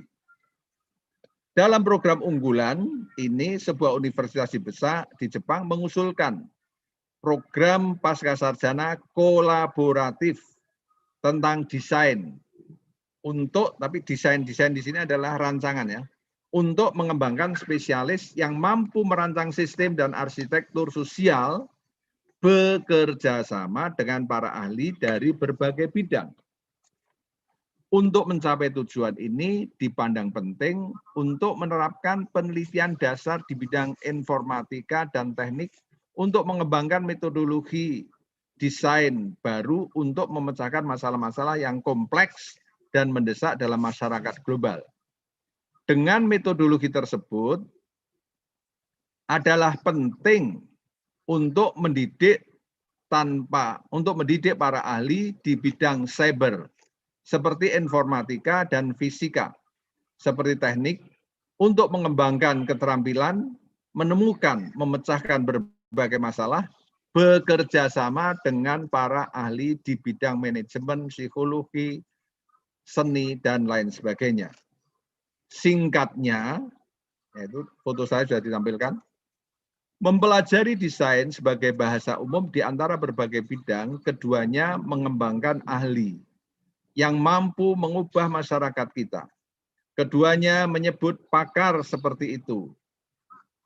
Orang berbentuk plus yang berarti pakar luar biasa yang dapat berkolaborasi dengan orang lain. Intinya orang itu kalau bermental plus itu pasti mau dan mampu berkolaborasi dengan orang lain. Jadi poin saya di sini adalah soal berkolaborasi antara agama dan sains, yang berarti generalis dengan pengetahuan umum yang luas. Pengembangan sumber daya manusia yang berbentuk plus adalah tujuan dari program tersebut. Itulah sebabnya, tinggal sedikit, terkait dengan design school, Kyoto University menekankan upaya integrating wisdom from various disciplines to move forward with society. Selain itu juga to respond to the complex needs of our modern society, we need to take the perspective of design, seeking solutions by drawing on knowledge from a variety of academic disciplines. Ya, kolaborasi. Ya, kolaborasi. Selain itu juga diperlukan proses deepening expertise and broadening scope. In the end, this integrated program produces plus-shaped people. Jadi orang yang terbentuk dengan nilai plus, who are specialists in their own disciplines and also equipped with knowledge and methodology of design. Albert Einstein, seorang ahli fisika dari Jerman, seorang pencipta teori relativitas, saya kira sudah banyak yang mendengar siapa Einstein itu, pernah mengatakan, science without religion is lame, and religion without science is blind. Ilmu tanpa agama akan lumpuh, dan agama tanpa ilmu akan buta. Selanjutnya, Roger Lincoln Sin pernah mengatakan, the big issues cannot be left to technologies who are ethically illiterate or to moralists who are technically ignorant. Masalah-masalah besar kemanusiaan jangan diserahkan ke tangan para ahli teknologi yang tidak tahu apa-apa tentang etika atau agama, atau diserahkan ke tangan kaum moralis agamawan yang tidak tahu apa-apa tentang teknologi. Nah, ini yang kolaborasi. Saya tidak mengatakan integrasi lah. Nanti ada penjelasannya sedikit. Oleh karena itu, hubungan antara agama dan sains sebagaimana dikemukakan oleh Ian G. Barber menurut saya saat ini sudah tidak tepat lagi, sudah runtuh karena tidak implementatif di lapangan. Misalnya konfliktual, bagaimana agama dan sains itu konflik, ya ini jelas salah, tidak benar. Integrasi juga tidak mungkin. Menurut saya tidak mungkin agama dan ilmu pengetahuan itu tidak mungkin integrasi. Nanti ada penjelasannya. Independen itu juga tidak mungkin, ya apalagi kita orang-orang yang belajar di UIN Sunan Kalijogo. Nah, kalau dialogis itu mungkin sedikit mendekati kebenaran. Nah, yang sangat mungkin dilakukan itu adalah kolaborasi antara agama dan sains. Antar bidang sains itu kolaborasi. Atau dengan bahasa lain adalah yang non-linearitas. Non-linearitas itu adalah mempertahankan yang satu dan mengajak yang lain. Saya ulangi lagi, non-linearitas itu adalah mempertahankan yang satu dan mengajak yang lain. Berjalan bersama-sama. Sementara integrasi itu adalah memasukkan sesuatu ke dalam sesuatu. Berjalan dalam satu kesatuan. Ya, integrasi. Ya, itu mungkin makomnya itu sudah makom hakikat kalau kita akan mengarah kepada integrasi. Oleh karena itu, maka ini sulit sekali diterapkan. Tidak usah jauh-jauh ya, antar jurusan di Fakultas Usuluddin, antara fakultas yang satu dengan yang lainnya di UIN. Itu coba untuk berintegrasi, itu kan menurut saya itu impossible. Yang possible itu adalah berkolaborasi, itu sangat mungkin. Dan linearitas adalah mempertahankan yang satu dan mengabaikan yang lain. Berjalan sendiri-sendiri. Wah, itu lebih fatal lagi. Tetapi itulah yang diakui oleh pemerintah, oleh kementerian. Untuk itu, non-linearitas itu sebenarnya menjadi sebuah keniscayaan. Seseorang yang memiliki keluasan ilmu, seperti plus people tadi, seseorang yang memiliki keluasan ilmu pasti lebih mampu melebarkan jaringnya untuk menangkap banyak peluang daripada seseorang yang hanya memiliki kedalaman atau kepakaran khusus. Ya, saya yakin akan miskin perspektif.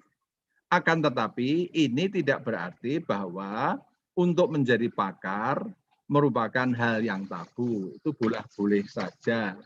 Monggo silahkan. Yang terakhir, many, if not most, religious people would agree to take a moral stance against poverty. Some of us may believe with utter conviction that the capitalist system generates poverty. To such people, to oppose poverty means to oppose capitalism. To oppose poverty is a moral judgment. To oppose capitalism is a political judgment proceeding from the moral judgment. Another person may proceed from the same moral judgment to the opposite political conclusion. Two such people may oppose each other on political grounds, but they would be wrong to label each other immoral, thereby damaging the possibilities for dialogue and cooperation. And the point I want to make is this. I am verbalizing the economist Barbara Ward.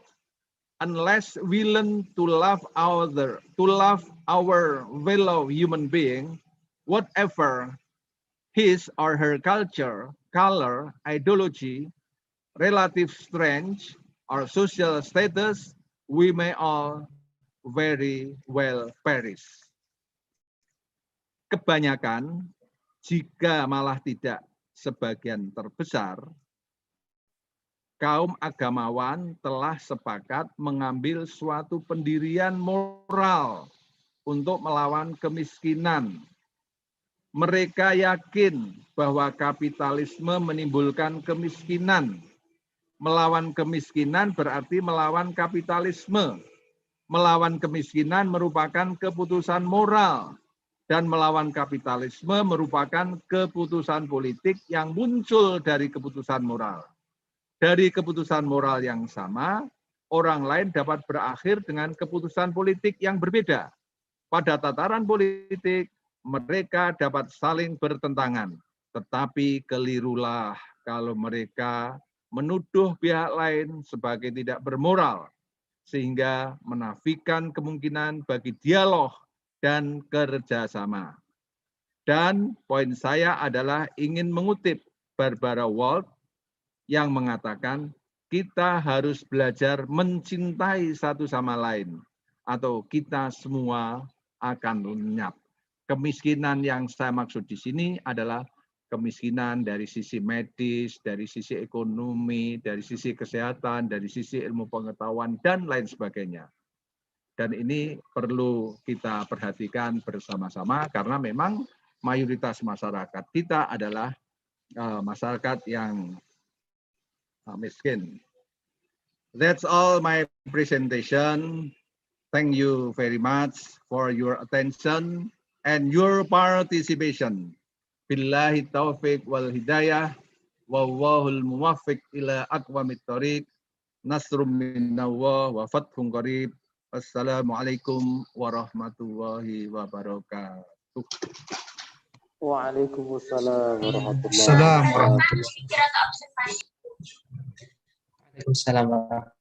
wabarakatuh. Thank you very much, Professor Siswanto Masruri. He presented some very important points. The first one is don't let COVID-19 take away our humanity and sanity sense, and let it bring about only physical distancing, but not social distancing. And religion and science is not to conquer one another, but to collaborate one another and inspire one another to go further. Science without religion is lame, and religion without science is blind. It's from Einstein, and collaboration is not integration. And the one that is there is only one way that is possible for us to do in terms of religion and science. It is collaboration, not integration. Collaboration between the disciplines which are nonlinear, although they are nonlinear, but they can collaborate together to take us further. And moral stance will bring us to other position if our political stance is different. And the points that Professor Siswanto Masruri makes is very important for us and for our humanity. And we will listen to Professor Mehrat Rakhshandeh Yazdi is in the audience now. Professor Mehrat. Yes, I am here. You present some PPT or something. You need to present your materials. No, I'll talk with that. Yeah, I am. You are hearing me? Yeah. I hear you clearly, very clearly. Okay, I can start. After I read your CV. My name by the Consular Kabadian, Iran. The name is like that. Yeah. Professor Mehrat Rakhshandeh Yazdi is the cultural attaché at the Embassy of the Islamic Republic of Iran. And I will forget the podium to you in 30 minutes or an hour. Yeah, sure. So please, Professor Mehrat. Assalamu alaikum wa rahmatullahi wa barakatuh. Bismillah ar-Rahman ar-Rahim. Ala bi zikrillah tatma'in al-qulub.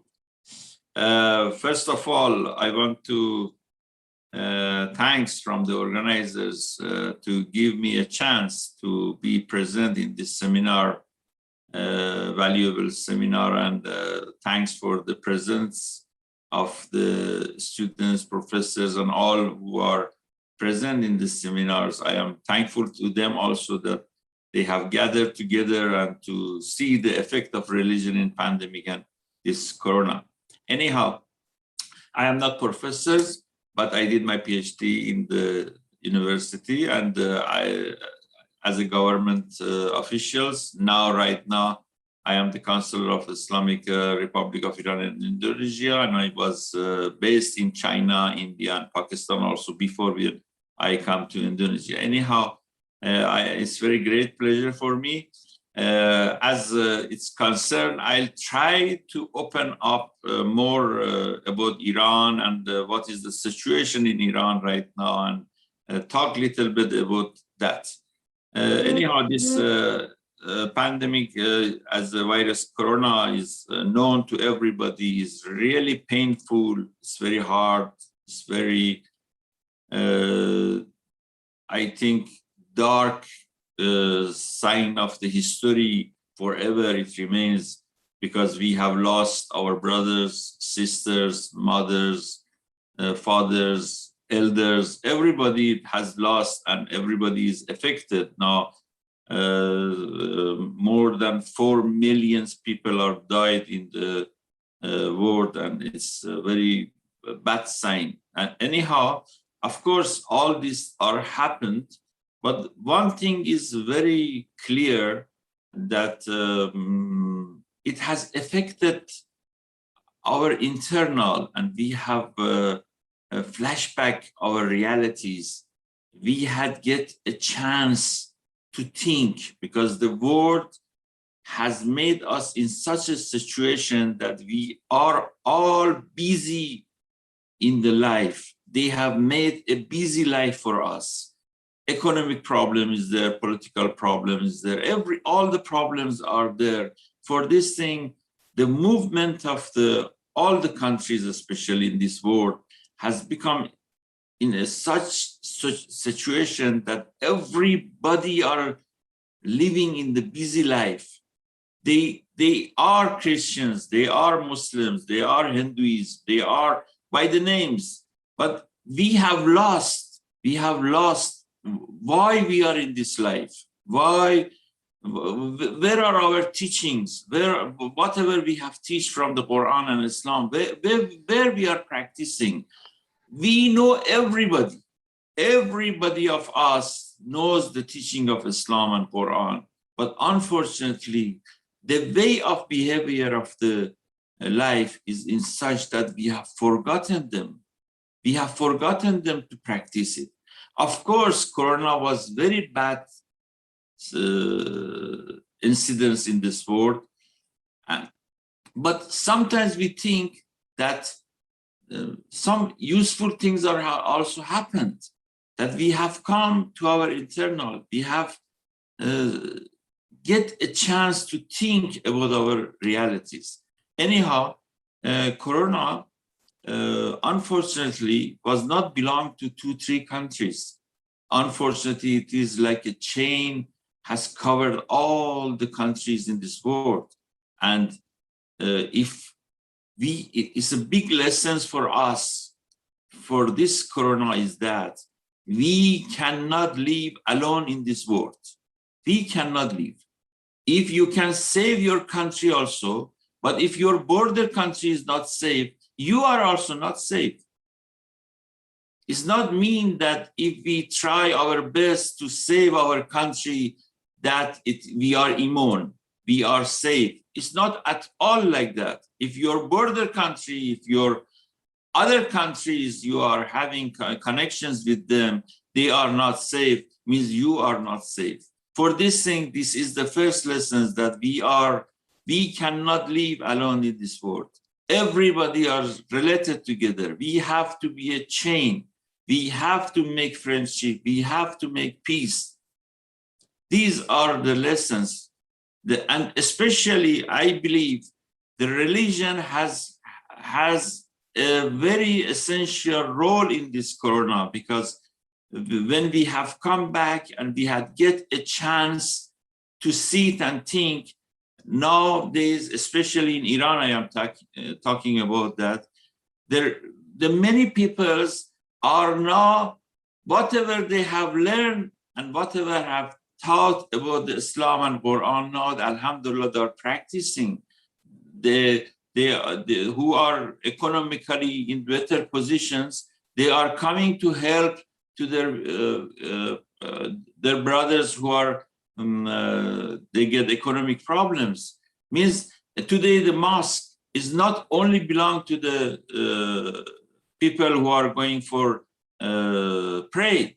Of course, because of the corona, many of these things are not possible also, but nowadays mosques are open, that people are coming, helping, giving the essential things of the people who are used for daily announcements. They are giving and they are helping their brothers.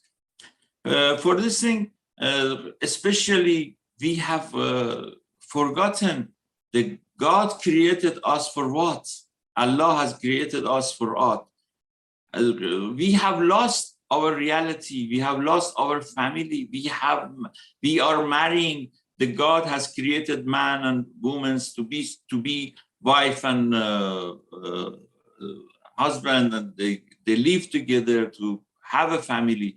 All of us, we have family, but unfortunately, we have forgotten what is the meaning of the family. We have forgotten what is the place of wife. Where is the place of wife? Where is the place of husband? Where is the place of children? But in this pandemic of corona, at least by force, we have sat together, we have learned together how to live, how to utilize each other. The family has given the meaning now. We are knowing the meaning of the family. We have get a chance to know where is the place of our children. And these are, of course, it's a black, but we should not see all black. And of course, we have to pray also as soon as possible this pandemic goes and this virus finished from the world. But some plus points also has arisen. The people has come to know many things. The life is surely changed. Many new things are coming to our life, and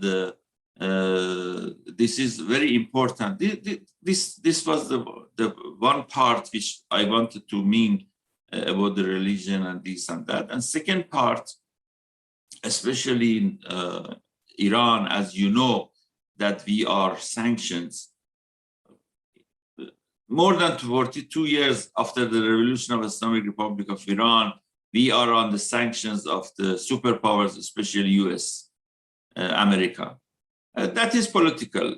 They are sanctioning, also we are also go through it, and we are living, and we continue. But this corona caused that to show the reality of many faces of the world, who are using the powers of the Zionist media to show their face beautiful, to show the face of peace, to show that they are the best human writers in the world. But in the pandemic, we have come to know that these are only just for show. Even in this pandemic, the people are suffering.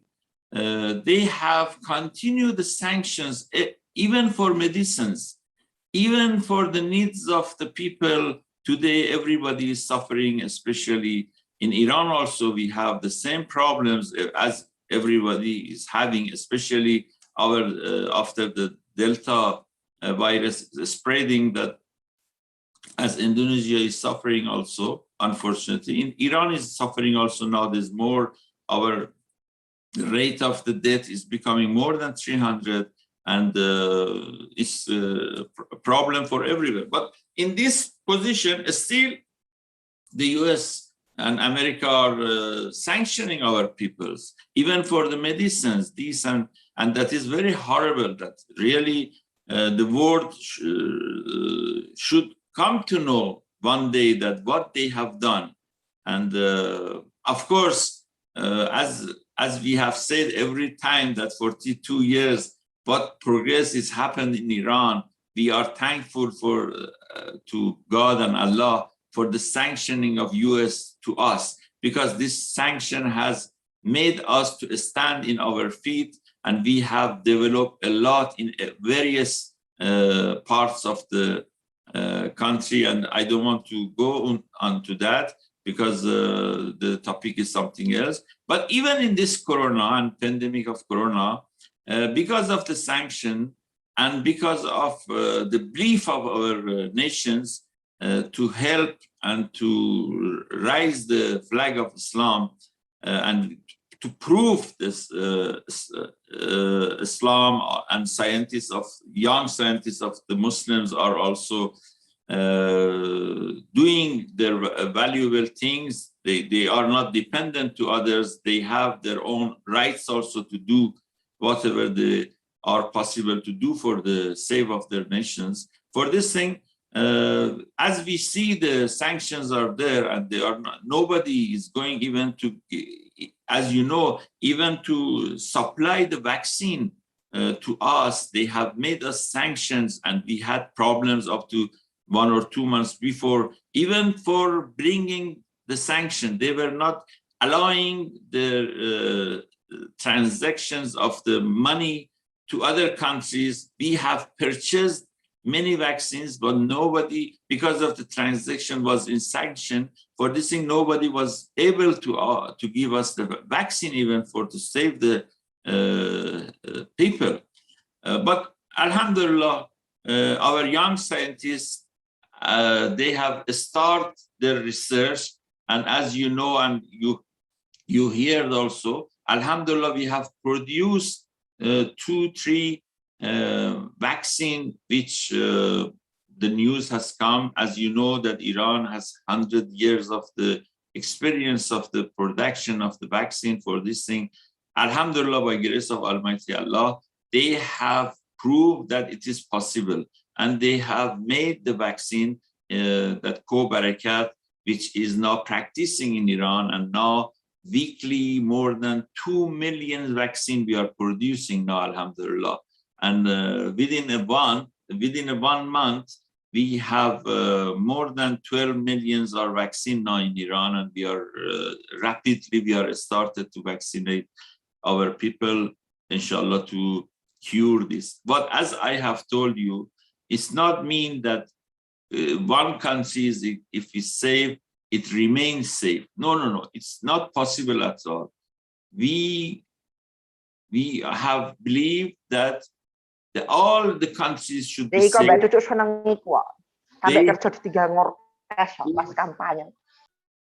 They have to help to each other to, inshallah, to remove this virus.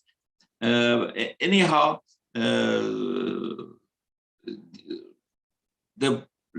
finally, I want to say and conclude my things. The religion has helped many people in this pandemic. They have shown their reality. They have given their faith to others. Religion has made the people get relaxations in front of this pandemic. Of course, many things are affected, but the main was many organizations are Islamic organizations, especially in Islamic countries, has helped the people to be relaxed and to be think and to be act right things to save the nation. That is very important. The role of the Islamic organizations and leaders and ulamas and intellectuals to teach the peoples how to save their nations, as well as to practice their Islamic rules and regulations. Anyhow, I was interested to talk more, but I am sure that you are you are having a very busy seminars. Many people are presented from outside of Indonesia, inside of Indonesia, professor, intellectuals to talk about you, to talk about this. And I will not take much your time. It's a very good day for me to be present in this seminar, and I wish that this corona as soon as possible leave all the countries and leave the world, and again back to the normal life. But we have to be precautions. We have to take all the rules and regulations which are, because surely it is for betterness of the life. And I hope all the success for the seminar, and I wish the betterness of life. And I sure with this experience which we got through this pandemic of corona, I am sure that we have a better life in future, and we wish for everybody all the success and happiness and healthy for all the people in the world. And we wish that as soon as possible the coronavirus leave us. Thank you very much once again from the organizers, from the people who are present to hear me, and wish you all the happy life and healthy days for all of you. Thank you. Wassalamu alaikum wa rahmatullahi wa barakatuh. Waalaikum salam wa rahmatullahi wa barakatuh. Thank you, Mehrad. Before we take Q&A session, would you like to take questions from me? I have two questions to you. You mentioned that the coronavirus affected our internal and affected how do they mean to us, and by they I mean family, friend, and society, and how family mean to us, how friends mean to us, and society mean to us. But you also mentioned that the coronavirus is easing people to become individualists. So some people come to realize that the family is very meaningful for them, but some other people becoming individualists in terms of psychological sense, and they can meet their needs, and they can contact the government or some other bodies to meet their needs, and they do not need the family because the government has provided those needs to them. What happened in Iran? Do the people come to these two categories? One category is becoming more closer to the family, and one is becoming individualist. Which one is happening in Iran? This is a very good question, because as I have told you that there is not much time to open everything. For this thing I have to talk very shortly, and I give only a point. But the reality is like that, as I have told you, this was a very brilliant and good time. Of course, I told you this is very bad incidents, but from one side, because of this bad incidents, some new windows are open, new era is open for us. We are sitting together, we get the reality of the meaning of the family. But one thing I have forgotten, very good question. I remember now, one official analysis announced some days before in Iran, that it's maybe you are surprising also, but it is a really fact, and it's a government analysis. In Iran, the rate of the marriage is more now. The range of divorce is very less now, because one incident before Corona has arisen in Iran also. The range of the marriage was becoming low. The range of the divorce was little coming up because of all the wars problems, economic problem, this and that. For this thing, we were also suffering from this. But very surprising that official announcement has announced that nowadays the range of the marriage is becoming up and the range of the divorce, because they have come to know that God has given this gift of the family to us. We have to utilize it, but unfortunately, because of the busy life and the tendency of thinking of the young generation, which they are showing some wrong things to them, they are getting far from their families. But Corona has forced us to become together, if we like or not.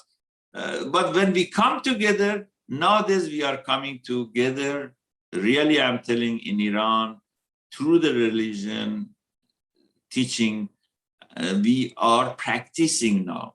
We were maybe knowing and we give the motto of these teachings, but today we are practicing. And this practicing is giving some relaxation to us, is giving good affection to us. And this is important. As I have told you, these are the things which are very important, which is happening nowadays in Iran. When today we are coming to know who are having, even the superpowers were going to show that who are having the vaccine, they can show their powers. But we were not thinking like that, because we were in sanction. We have able to produce the vaccine ourselves. This is very great things. Today, the people, the governments are coming to know that we have to come up. We have to do by own. We should stand by our own feet, and we have to solve our problems, because in the problems we are having one sentence. In the powers, in the problems, we find our good friends. And this was showing that who are the good friends, who are helped. Of course, they may help, they may send the vaccines, but we don't know what they have caused from our governments. Maybe vaccine is coming, we are happy, but we don't know what is happening in the back. But in Iran, because of this, unfortunately, that is another thing in Iran, unfortunately, because of the political sanctions, even in this Corona pandemic, they have even not sent the vaccine, even not sending the medicine for us. You judge ourselves that when the people should help to each other. But alhamdulillah, by our young scientists, we have produced our own vaccine and we are practicing now. But I mean that at least in Iran, we have practiced, the alone persons are not living nowadays too much. That causes, they are coming together, family are sitting together, they're talking together, they are sharing together, who are better economic position, they are helping to the other who are suffered from the economy, and this transaction is there, they are helping, they are cooperating to each other, they're catching their hands, they're going together. And this is something, of course, we are sad from the Corona, but some good things are also happening in the country. And of course, whatever my observation also is in Indonesia, our brother country in Indonesia also, many good things are happening here also because of that religion, because of the thought of Islam and Quran, whatever is teach.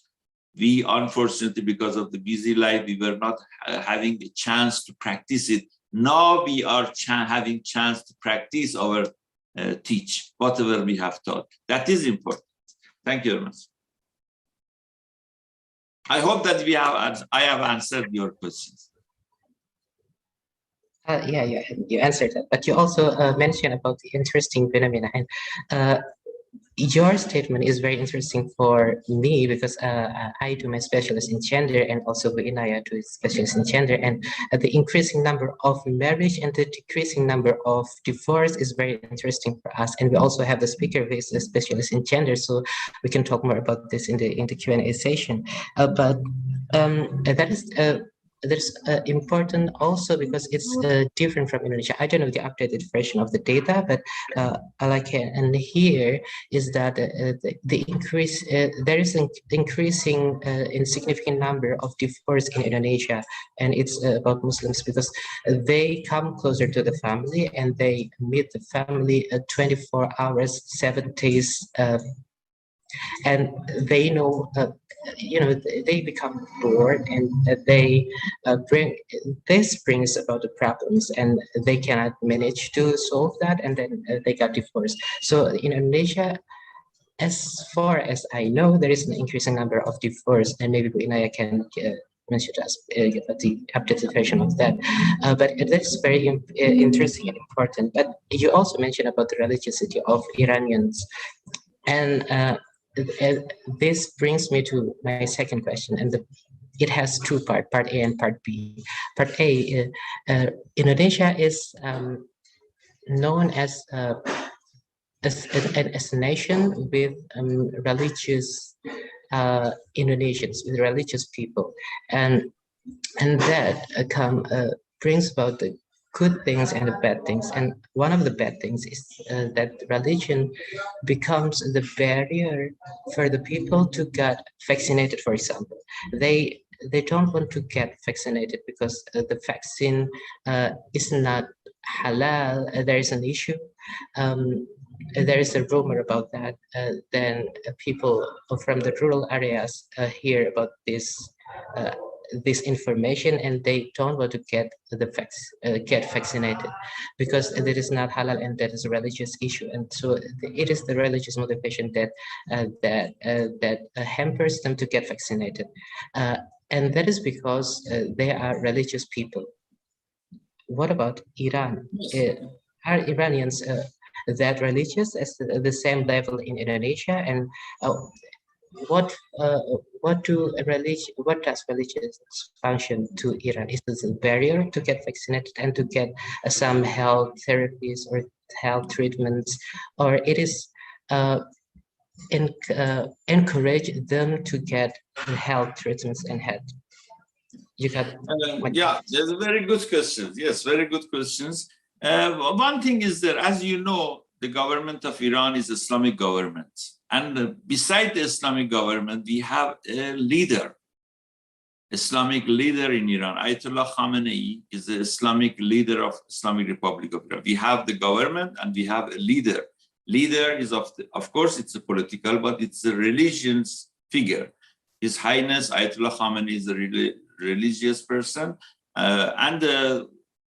Almost because of these problems are solved because the religious person is. And as you know, the Islam also, of course, we have halal, haram, everything we have in Islam. This is very right things. But we have many things about the safety and this, the health of the people also. We have many rules that if the health and the health of the nation is more sometimes superior than many things, because you should save your people also. For this thing, religion also has many rules and regulations also. But from another point of view, in Iran, alhamdulillah, because of the vaccine, which we have product in Iran by co-barakat, and it's not practicing, that is, we have solved that problem, alhamdulillah, because it is in production of Iran. But even for the other products, of course, some vaccines we have prohibited in Iran, but other vaccines, because of the rules and regulation and government announcement, people are not, we don't have problems. We don't have that problem in Iran because of the rules and regulation of Islamic government, and they have announced that everybody, and whatever the vaccine is coming to Iran is checked and announced by the government and by the leader of Iran. Of course, leader of Iran has promoted, and he himself also has injected the Iranian vaccine. He has waited up to the Iranian vaccine is produced, and then he was the first person in Iran himself has done the injection of Iranian vaccine. And but we don't have a problem with other vaccines also who are coming to Iran. And see about the diverse also and marriage also you have said. Of course, this has we can have another panel, other section and other seminars to talk about that, because it itself is a very long history. But as I have told, maybe in starting in Iran also we had the problems because they were not habituated. Everybody was busy in their life. Suddenly they came to the home, sitting together, a small house, all the problem arise. But slowly, the reality of the people has come out. The teaching which they have learned from the beginning of a start up to the end, they have start practicing and day by day improving how to live each other, because we have lots of lessons in the Islam and Quran, how to live each other. What is the situation of the wife and children and husband and this? But unfortunately, we were not having habit of the practice. For this in this starting was problem, but Alhamdulillah, right now people are happy that they are sitting together and they are discussing and they are enjoying their life. Anyhow, I hope this problem finished. But about the vaccine also, as I have told you, we don't have at all problem, because we have the Islamic government, and whatever they decide for us is for betterness of us. We have to believe. See, we are Islam, we are Muslims, and they have taught us that ulama are the leader, Islamic intellectuals are preference for us. We have to obey from the elders, from the religions, intellectuals, from the Islamic leaders, ulamas. When they are saying, we have to obey. We have taught like that. We have to obey. We should not think we are the best. We should not think that whatever we learn is the best learning. Whatever we are deciding is the best. We have to obey also. Anyhow, this is one of the thought of Islam. This thing, in Iran, we don't have the problems. Yeah. Thank you, Pak Mehrad, and we come to you in the Q&A session. That's very interesting, and I got some messages from the audience and they have some questions, very interesting questions, and we will come to those questions in the Q&A session. Thank you, Pak Mehrad. Thank you. And we are coming to the third speaker, Professor Alim Roswantoro. Pak Alim is ready, I have told. Pak Alim Roswantoro is a professor of philosophy at the Faculty of Usuluddin and Religious Thought. He had his PhD from UIN Sunan Kalijaga, and he has written some pages, some articles, and so other academic writings. Two of them are Kebahagiaan dan Kedamaian dalam Pandangan Integratif, Perenungan Filosofis dengan Penghayatan Sufistik, dan Rasionalisme, Substansi, Monistik, dan Etika Naturalistik dan Stoicistik dalam Pemikiran Filosofis Spinoza. I'm not get used to read the terms and the names of the philosophers and the philosophy discipline, so it's quite difficult for me. But Pak Alim will talk about the effect of the pandemic and the COVID-19 on the religion and religious thought in Indonesia, especially from the philosophy point of view. So Pak Alim Roswantoro, please, 30 minutes or 45 minutes, okay, or you. an hour at max, please. Thank you. Assalamualaikum warahmatullahi wabarakatuh. Waalaikumsalam warahmatullahi wabarakatuh. Let's me to set screen our slide.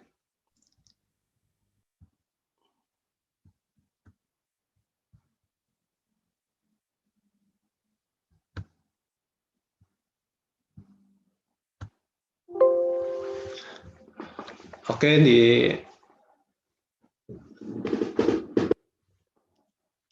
Excellency of the Ministry of Religious Affairs of Republik Indonesia, the Honorable Rector of State Islamic University Sunan Kalijogo,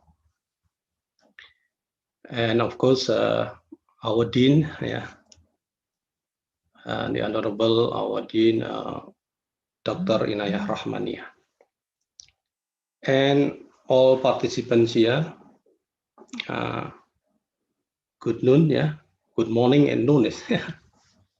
So, in this opportunity, I would like to present a very short descriptions on religiosity and COVID-19 pandemic in the post-truth world. I'd like to analyze this phenomena from Derrida philosophy of the uncertainty of reality. Yeah. As we know, recent phenomena of Internet things in the context of Indonesia, yeah, including in Indonesia, I see. So because this phenomena is the global ones, so including Indonesia. Recent phenomena of Internet things illustrates how technological innovation creates an innovation in a disruptive way. A disruptive way is specific terms for, yeah, one of them is for post-truth. Ziauddin Sardar prefer to mention post-truths, to mention post-normal than post-truth. But I have read it, and I think the term of post-truth and post-normal is quite similar. Today, we are in the position of the fourth industrial revolutions, 4.0, as we all know. It is characterized by a fusion of technologies that are blurring the lines between physical, digital, biological, and even emotional spheres. It is marked by emerging technology breakthroughs in a number of fields. In a number of fields, many fields, including robotics, artificial intelligence, blockchains, nanotechnology, quantum computing, biotechnology, in short, the Internet of Things, including 3D printing and autonomous vehicles. It is disrupting almost every industry, almost every human life here in every country, in all over the world. The transformation and revolutions also happen in the field of religion, religiosity, and spirituality. So religion, religiosity, being religious, being spiritual, it cannot be apart from this phenomena, yeah, this post-truth world. In the field of religion, religious studies, and religiosity, the phenomena of transformations, revolution, and disruptions developed to be a new serious challenge to deal with. The disruptive process of transformation, such as the internet and the social medias, is unremittingly could disrupt the old or traditional religious formations, yeah, including in Indonesia. And we know that many Z generations seek knowledge concerning religions via internet. Yeah, all of them. Yeah, almost all of them. Yeah, read, understand the religiosity and the religion, the religious issues, and so on, including the pandemic of COVID-19. Yeah, through internet, via internet. Yeah. Either from the blog, website, and other social medias. Yeah.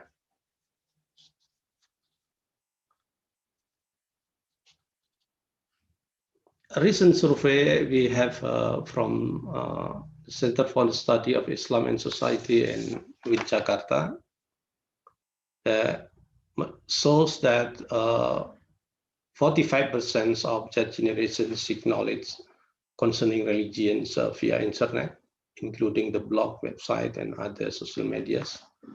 I think it is it including the lecturers from the Usuluddin faculty. So that is the introduction. So in religiosity and in this era, it's quite different, and if we compare to the old fashion, the normal religiosity as we know in the world without the internet, but in the world with internet, it is quite different. Yeah, the big name of religious leader in the old time is very important. They have a position, good position there to teach the religiosity and so on. Yeah. So I think, as we know, there are so many expressions in religiosity, including among the pandemic of COVID-19. So there is a policy from the government how to handle the pandemic of COVID-19. But unfortunately, Indonesia is a great country with the majority of Indonesian citizens is religious people. Yeah. So there are many response to the policy of the government to handle the pandemic related to the religiosity. I'm sorry, Pak Ale. Can you come to the second slide? No, it's just introduction. Oh, yes. It's the introduction. Just check. Yeah, so many religious expressions. Yeah, everyone can choose their religious teacher from the internet. They can choose the construction of religiosity, and they can choose freely. And as we know that, at least there are two kind of religious response, to the pandemic. Yeah, some religious community in Indonesia can follow the government instruction. Yeah, but some others, they have the interpretation that the COVID-19 is not real. It does not exist. It is just the conspiration from the big industry of pharmacy and so on. So they still practice the religiosity in the mosque, as if there is no COVID-19 pandemic. And we cannot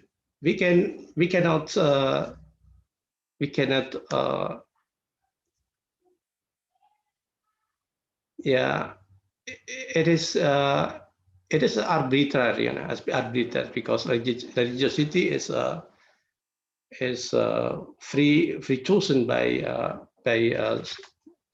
religious community in Indonesia. So there is uncertainty of religious construction that can be understood by many religious communities in Indonesia. So this uncertainty also support the uncertainty also in respond the pandemic in Indonesia. So I would like to see this phenomena from Derrida philosophy. Yeah, Derrida philosophy talk about, I think, the uncertainty of reality. Yeah, Derrida remind us to think smartly and wisely, to respond the unpredictable progress of reality. Yeah. So many response. So there is so many differences of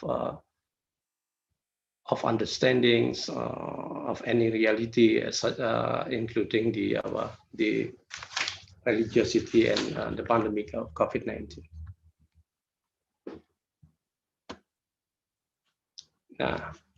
So let's go to the post-truth. What is post-truth? Yeah. Post-truths as fact and data do not significantly give influence in making public opinions, and instead emotion, sentiment, and personal belief dominantly give it. Yeah, it's deep, basic, and round case. Yeah.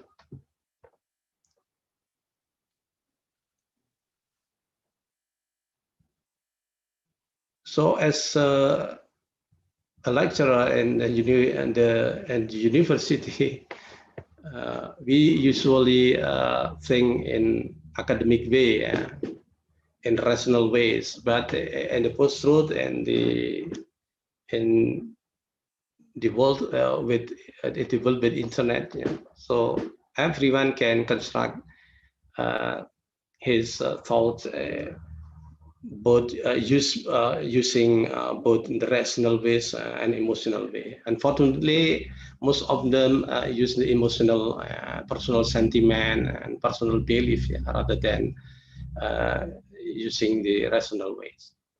Yeah. So this is the phenomena we can get from the post-truth worlds. Post-truth world. Yeah. In post-truth world, there is no any more single truths. Yeah. The truth is in human telling. So many different human beings, they have their own storytelling about the reality. So we cannot avoid this reality.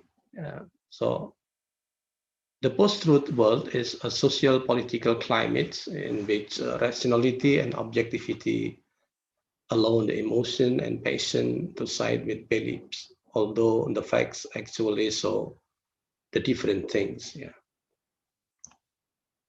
As said by J. A. Lorente and Haryat Moko. Yeah. Haryat Moko is one great philosopher from Indonesia. And I'm not, I just I'm not a philosopher. I just person who teaching philosopher in university. As the committee said, I am a professor.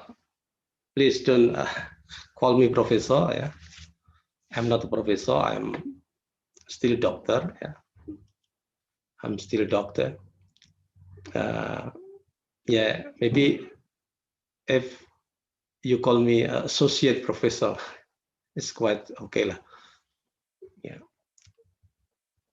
Now, post-truth developed and is accepted by people in public sphere because of three situations supporting it. Firstly, a form of devaluation of truths takes place as the impact of the narrative from the politician, culturalists, religious leaders, and even common people as agent spreading the demagogy. Secondly, the most people, most religious, and most social political groups feel comfortable with the information they have chosen, even though lack of trusted data and lack of rationality. Yeah. So the narratives of true knowledge develop unstoppable. Thirdly, the mass media, especially social media, emphasize more to the sensation of news. Doing so only in the new, spectacular, and provocative news are mentioned as the word news. And from this news, people take and consume the information often as the truth. They're taken for granted. There is no deep criticism. There is no deep criticism. Yeah, I think the three things, the three situation is conditioning what we face in the post-truth world nowadays in recent times. Now, post-truth as instrument of persuasion. Yeah, an instrument of instrument of persuasion, post-truth points out in at least three things: form of manipulation of information to make people to be confused in interpreting reality. Yeah. Yeah. And the second one is tactical management of conspiracy by awakening prejudice and rivalry among group of society. Yeah. As we know, one of the difficulty to handling the pandemic of COVID-19 in Indonesia is the rivalry political parties. Yeah. You see that in the national elections, between the political parties supporting the Jokowi and the political parties who support the candidate of President Prabowo. And finally, as we know, President Jokowi won the national elections. But the defeated political groups, cannot fully accept the defeat. So, you know, the rivalry of political parties, some of them make many news in social media, among of them as hoax, slanders, and so on, to convince that what the government do is incorrect and so on. Yeah, it is influence of public audience, to be confused,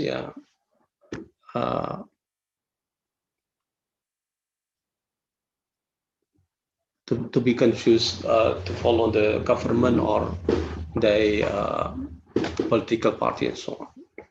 So post-truth to be used as tactical management of conspiracy by some political groups and religious groups in Indonesia. Yeah, thirdly is creating fake news, hoax, to make people emotionally believe that those news are true. Yeah.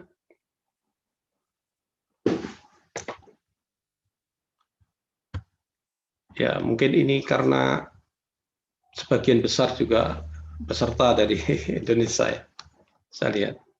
Mungkin saya seperti proses ya, saya campur-campur ya. Jadi post-truth itu lalu banyak dijadikan sebagai alat untuk membujuk publik ya, audiens publik. Jadi lalu digunakan di Indonesia ini kalau terkait dengan pemecahan pandemi COVID-19, itu problemnya juga yang tadi sudah saya sampaikan, saya coba terjemah saja. Pertentangan politik, partai-partai politik pendukung penguasa ya, pemenang dan dulu pendukungnya Prabowo. Itu kan angkanya tidak terlalu banyak selisihnya. Ini tentu memberikan luka ya bagi kelompok-kelompok yang tidak bisa menerima kekalahan. Lalu mereka banyak menjadi oposisi, lalu banyak mengkritik pemerintah ya. Juga banyak meremehkan kebijakan pemerintah tentang penanganan pandemi dan sebagainya. Ini menjadi masalah dan di dalam perspektif Derrida sebenarnya sudah diingatkan bahwa kita tidak bisa memaksakan sikap-sikap warga Indonesia akan mengerucut ke sikap yang pasti. Pasti akan banyak sikap yang berbeda. Ada yang mengikuti partai kelompok pemenang, partai politik yang kalah, atau juga yang tidak mengikuti kedua-duanya. Mereka mencari jalan sendiri-sendiri ya, dan seterusnya. Nah, ini maksud dari slide yang ini. So the problem and the challenge of religiosity emerging in the post-truth world. Yeah, in the old world, the world without Internet of Things, the producers of religious truths and the religiously public figures. But in the post-truth world, or in the post-normal world, or in the disruptive world, everyone can be producer of religious truth. That unfortunately, most of them claim their own truth narratives of religiosity in emotional, sentimental, and personal ways, not in rational ones. Yeah. Being a religious in the post-truth world is marked by an anti-pluralism and intolerance of religiosity, such as religious fanaticism, extremism, and radicalism taken and constructed in emotional and personal belief base. The challenge of being religious in the post-truth world is how to have rationally and spiritually mature religiosity by respecting the existing different knowledge and expressions of religiosity.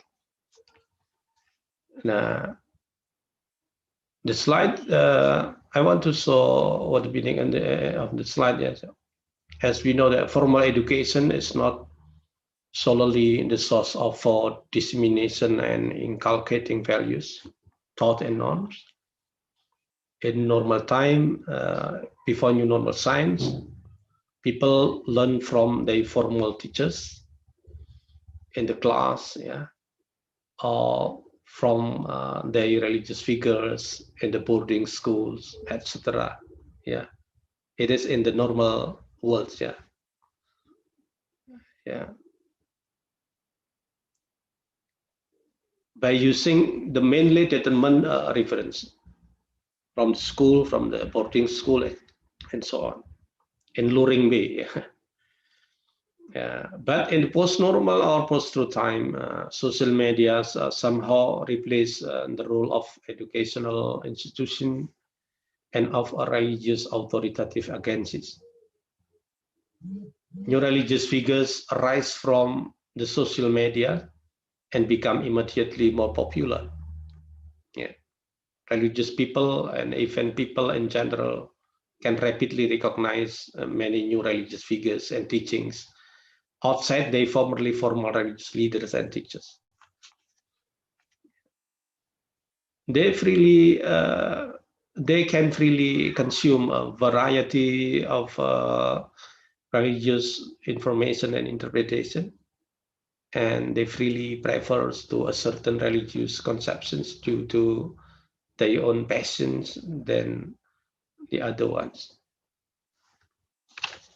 Internet and social media innovation have created new and broader audience in disseminating the religious norms and values in a way that has not any precedent before. This perhaps will contribute to either positive or negative development. It is the real challenge of religiosity in the era of disruptions or post-truth.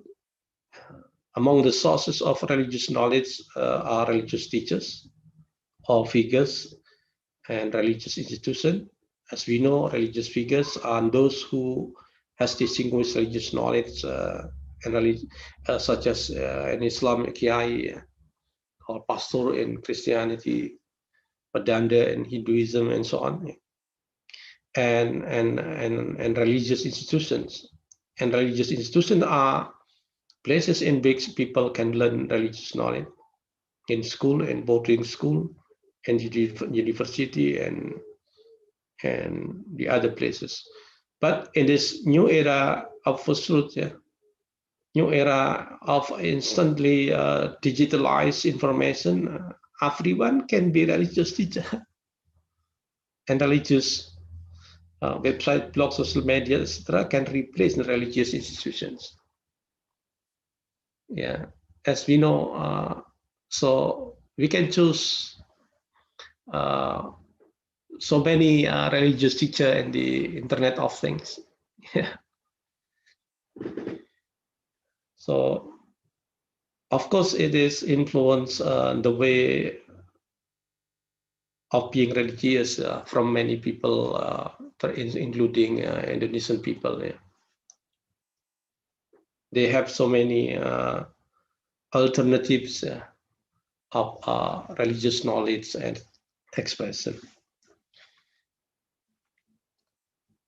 Men may know nothing concerning things related to religion and religiosity, but by taking some religious information from the internet and modifying them into his own stylistic descriptions, he can easily be source of religious knowledge, inspiring people who like him. From the internet, man's religiosity is formed by the package of religious descriptions he prefers. Then he takes it as an objective description of religious knowledge and make it as an ideological, epistemological tool to measure whether the religious description outside him and his followers are correct or incorrect.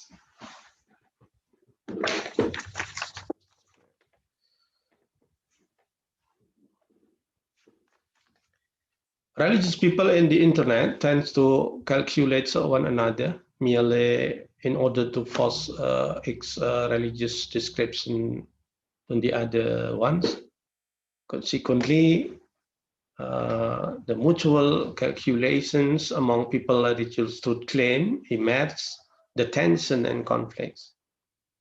Their religiosities compete one another in the internet world, and in turn inspire the followers in real life to mutually compete to win their own religiosity and to exclude the other religiosities. This the challenge of religiosity in post-truth worlds is a religiosity that loses the sensitivity of the diversity of religious interpretation and performance. They tend to neglect the contemplative side of being religious. Instead, they tend to contest another side of religiosity, that is, truth claim of religiosity based on their own emotion and passion they believe as an objective religiosity. Yeah. Okay, next slide.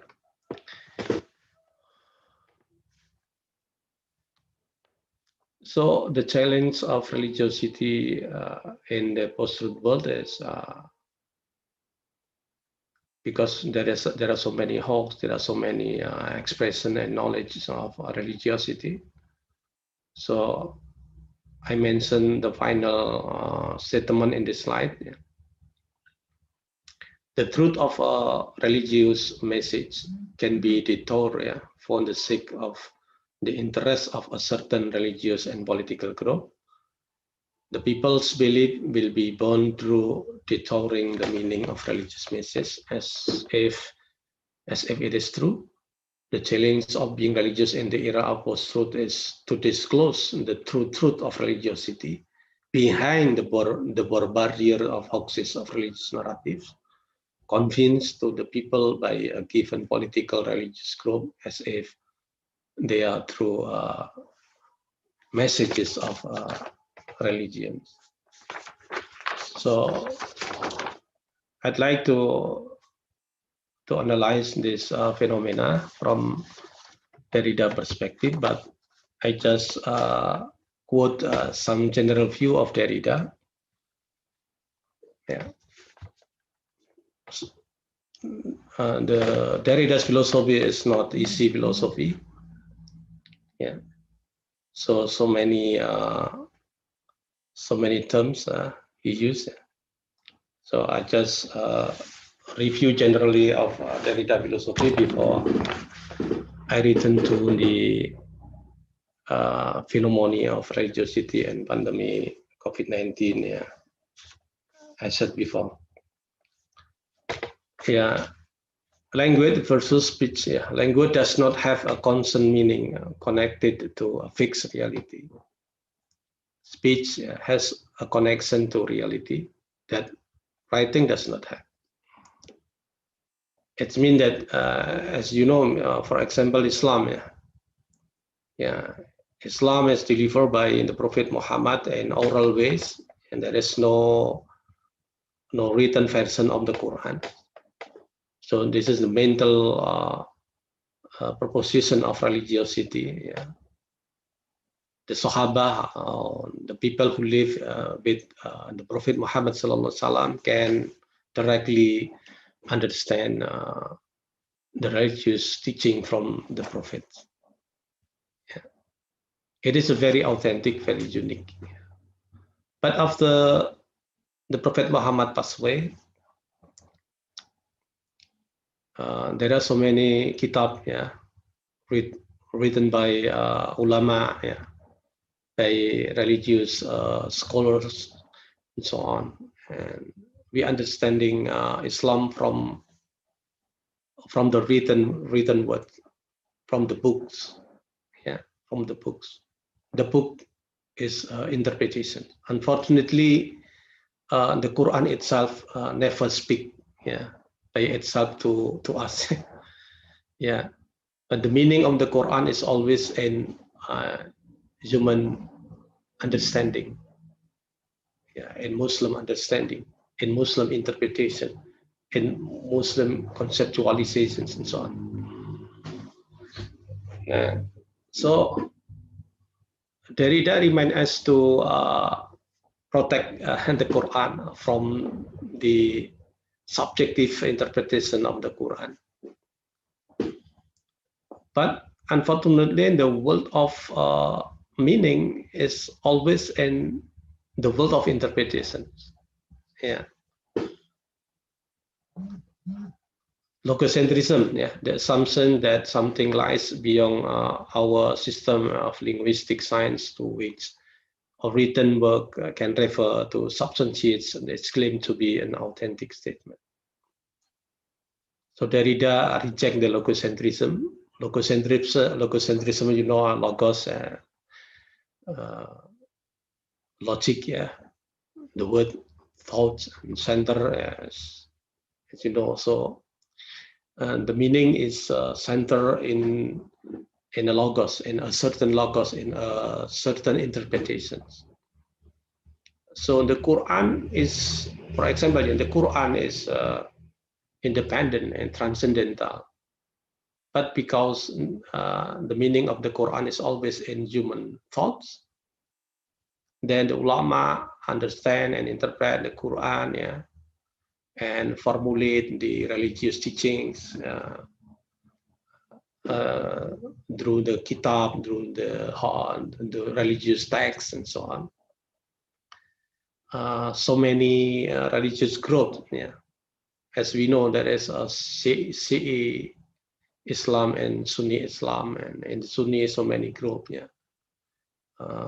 In Indonesia, we know there are Muhammadiyah and Nahdlatul Ulama and other great Islamic organizations. And each group of organizations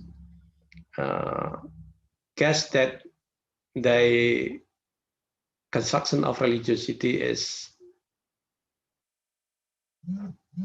the best way, the best way of understanding religion, and the other is false and incorrect, and so on.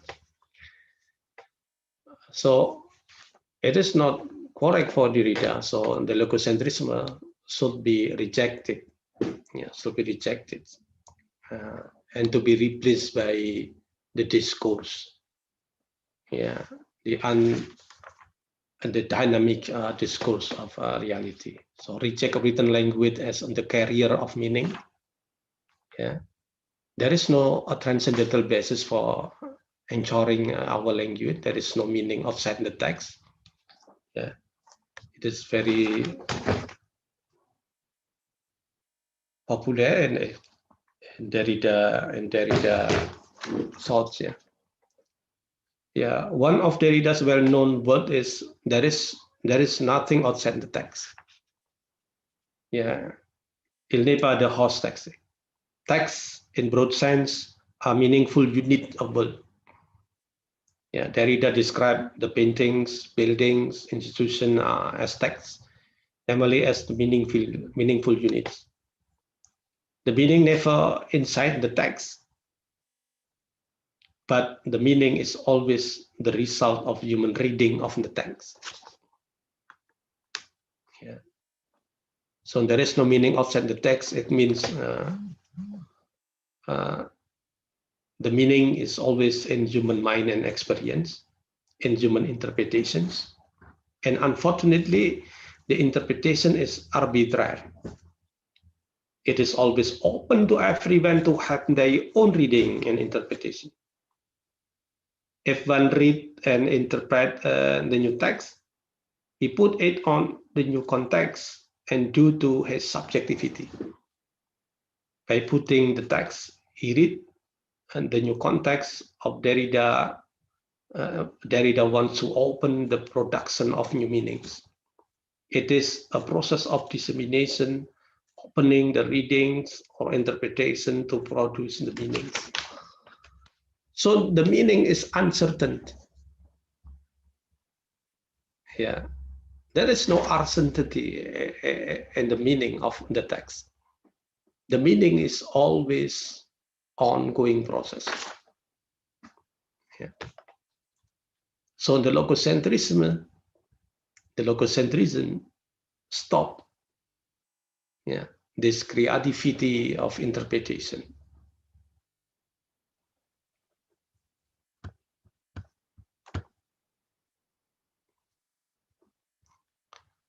So if we refer to the semiotical approaches, we know that we can find also in Derrida, sign as word, as for example, a religious text.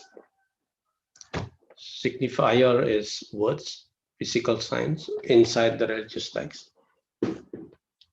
So many sentences in the religious text. So the meaning is hidden in the words of the text. Signified, what is signified? Signified the idea to waste on the word efforts, mentally human construction.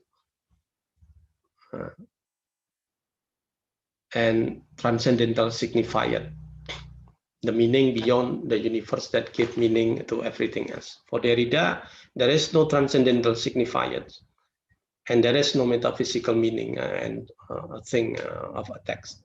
The meaning is always in the reason of a reader. So in deconstruction, we must question reason with reason. Yeah, we must use reason to deconstruct reason.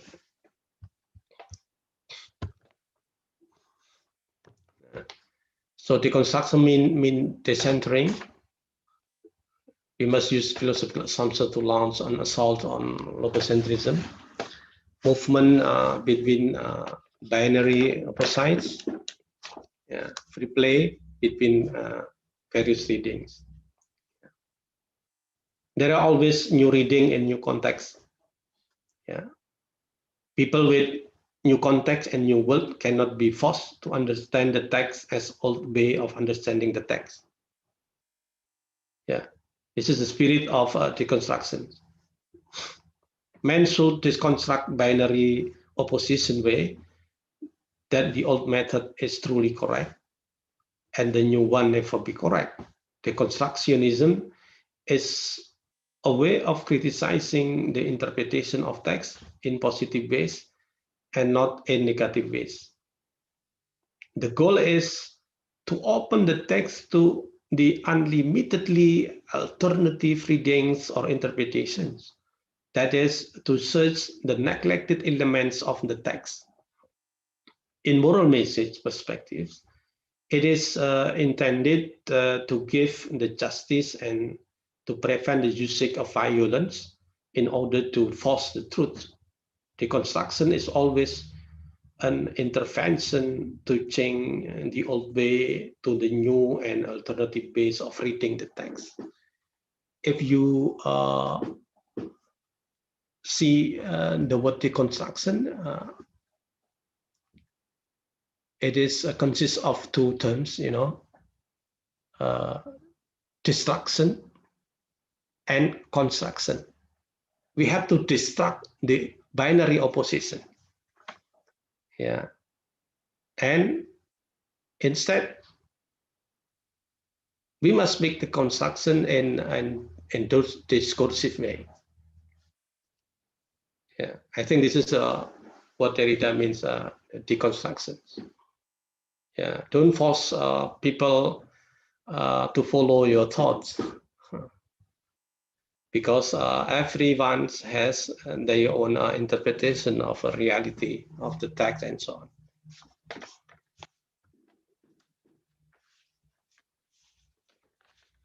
on. I think metaphysics is main object of Derrida criticisms. Metaphysical belief create the binary opposition. Critique of binary opposition is intended to disclose the dominant group with certain metaphysical and transcendental belief of the meaning of things, dominating and determining the true way of understanding, and blaming the other different ways of understanding text. Binary opposition produce the hierarchy of power, the forms of subordination. So Derrida's critique of binary opposition affirms the importance and the existence of the other, the marginal, and the difference. Yeah.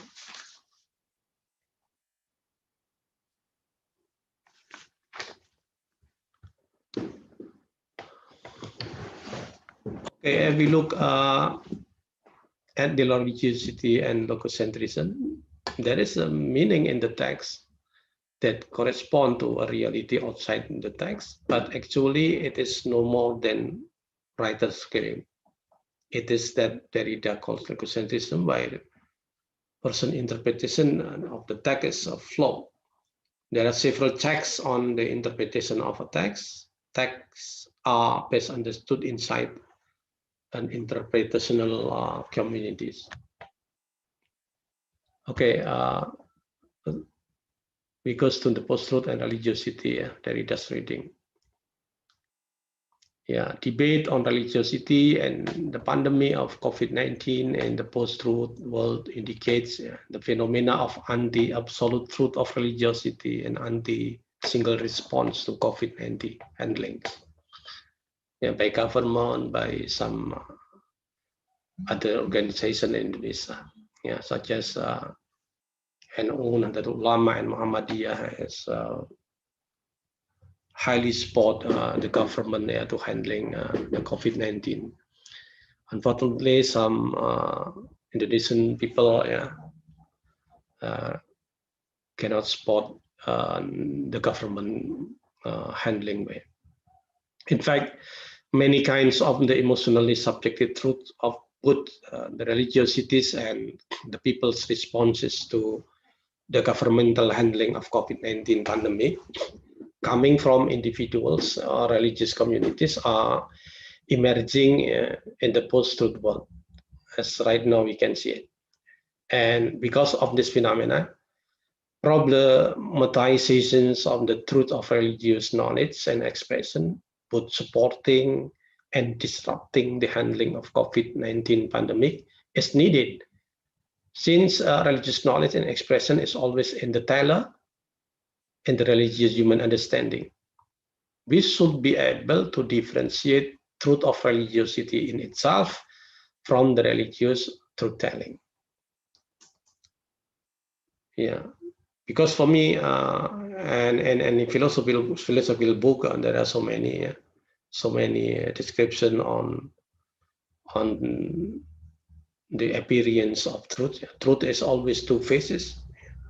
That is truth in itself and truth in human construction, depending on his rationality and experience, depending on his subjectivity. Religion in itself, yeah, there is religion in itself and religion and human interpretations. So we have to differentiate, yeah, of the two. Or religiosity that and truth of telling a religiosity. There is a religiosity in itself, and there is a truth of telling a religiosity. So many teller of religiosity.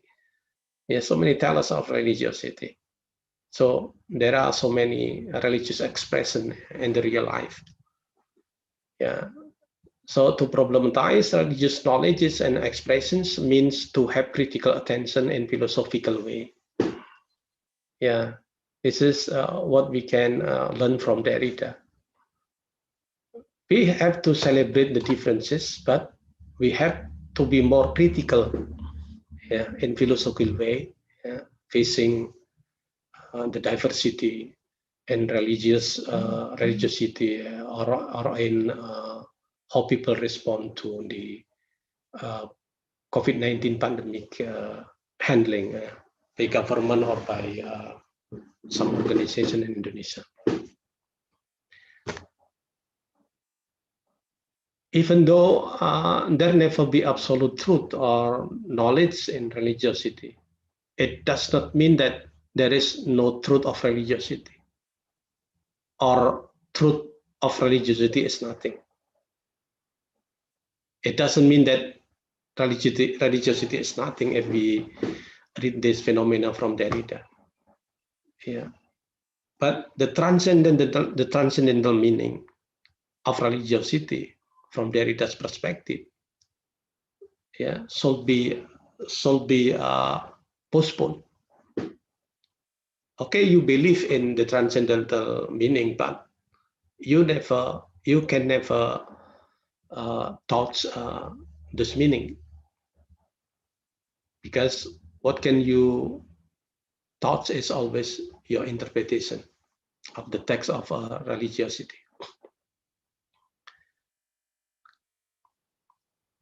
So we just celebrate the differences of religious experience, religious knowledge, religious expression in the real life.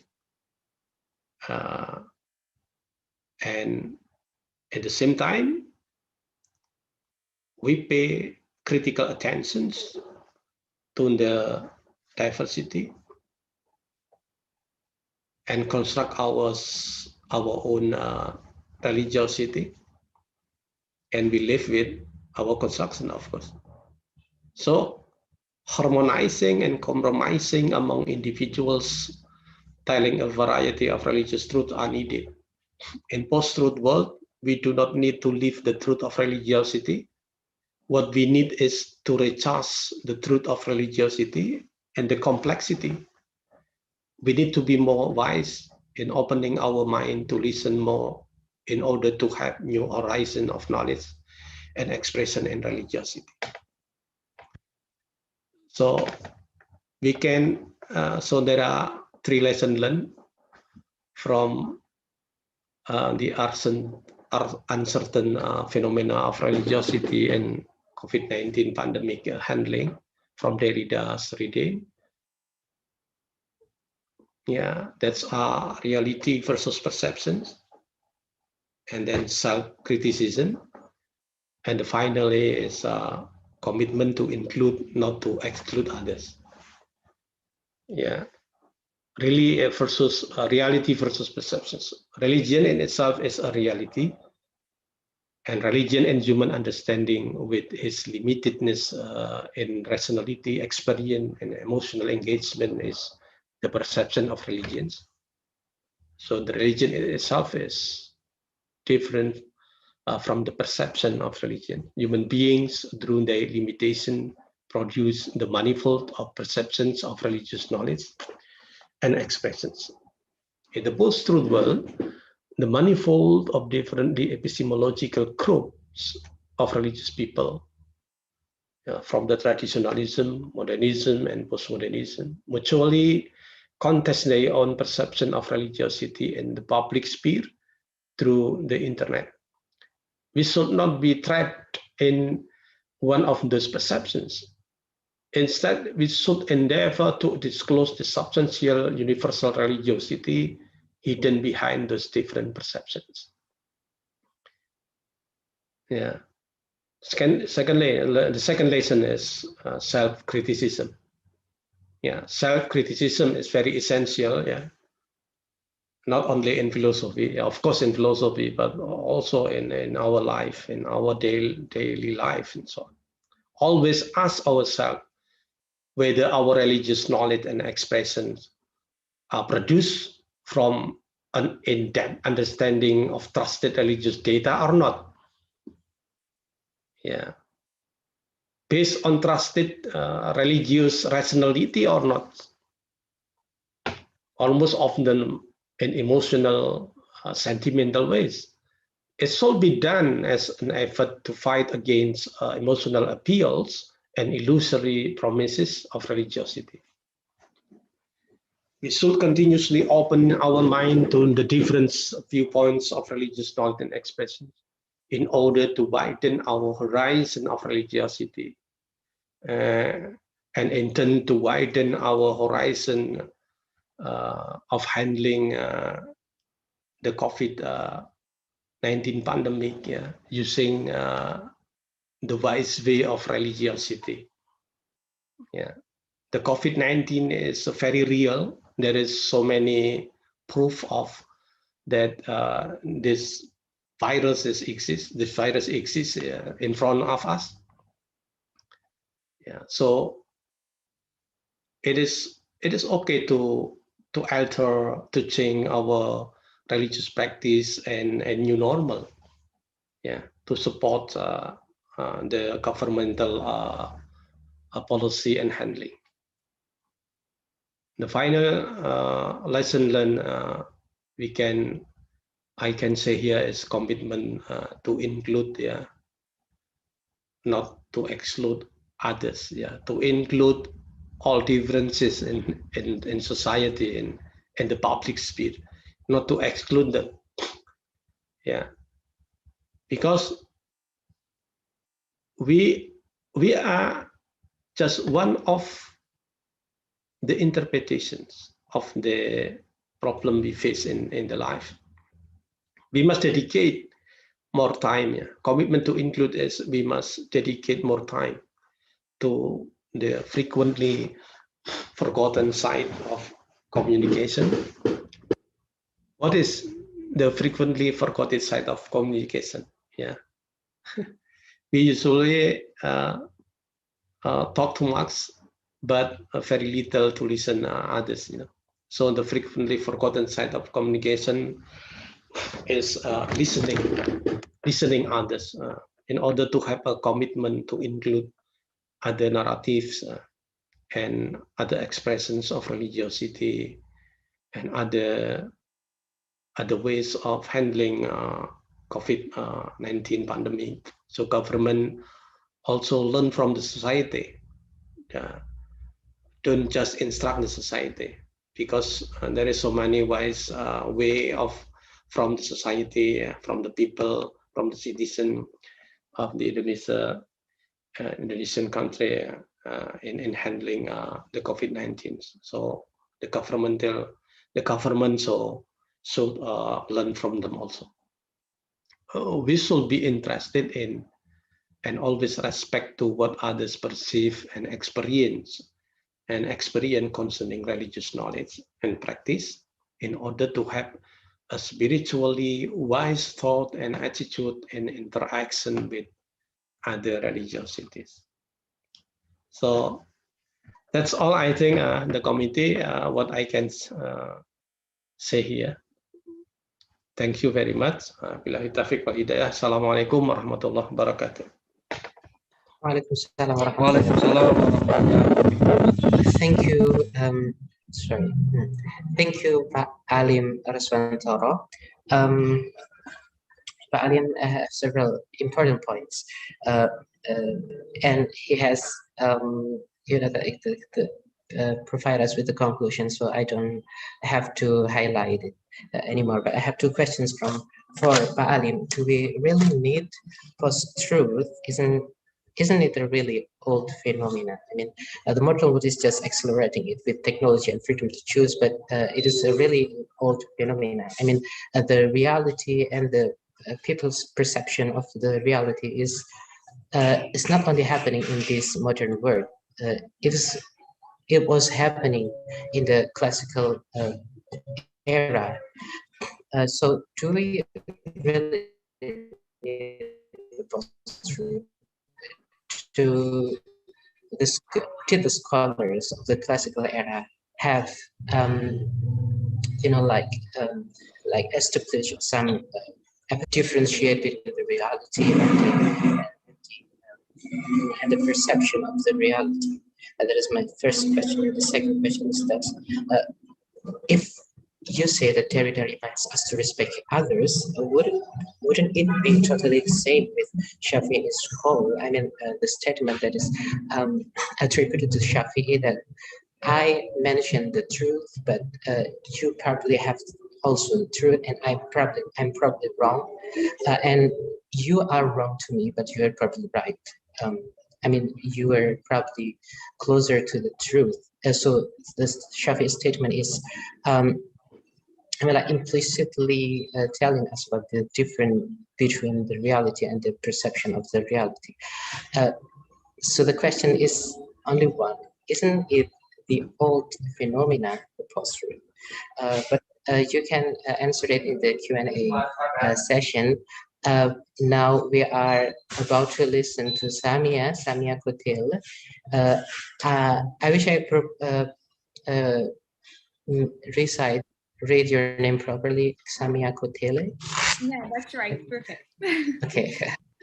Samia is a PhD student in the Lyon University in France. She is an expert in gender and Islam in social history. And if I'm not mistaken, correct me if I'm wrong, you are an expert in Muslim feminism in Java and Singapore. And you are doing a project about women in Indonesian ulama of the 19th century to the present day.